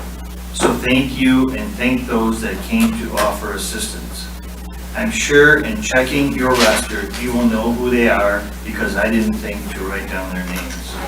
Sincerely, Patricia Shelton. Very nice. Thank you. So she just needed assistance in her home. What else you got, Chief? That's it. I got one more thing. We got our report from Rod, but when are we going to share that with the rest of the... I put it on the agenda for next month. So we can't share it until next month, is it? Oh, you mean like with the community? Anybody could FOIA? Yeah.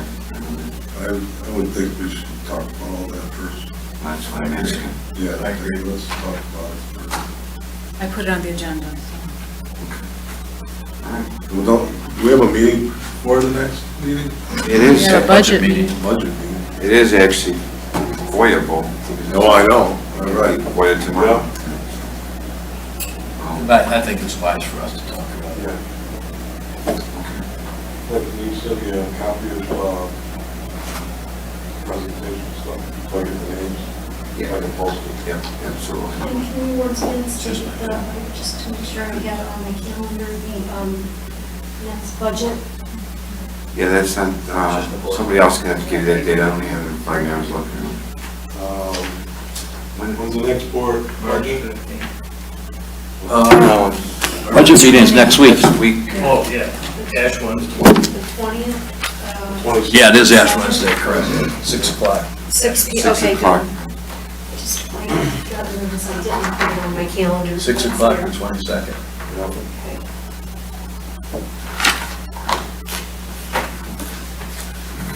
You guys don't want to see this, I'm just gonna bring it to the firehouse. That's good, that's good news. Yeah, I'll put it on the table for all to read.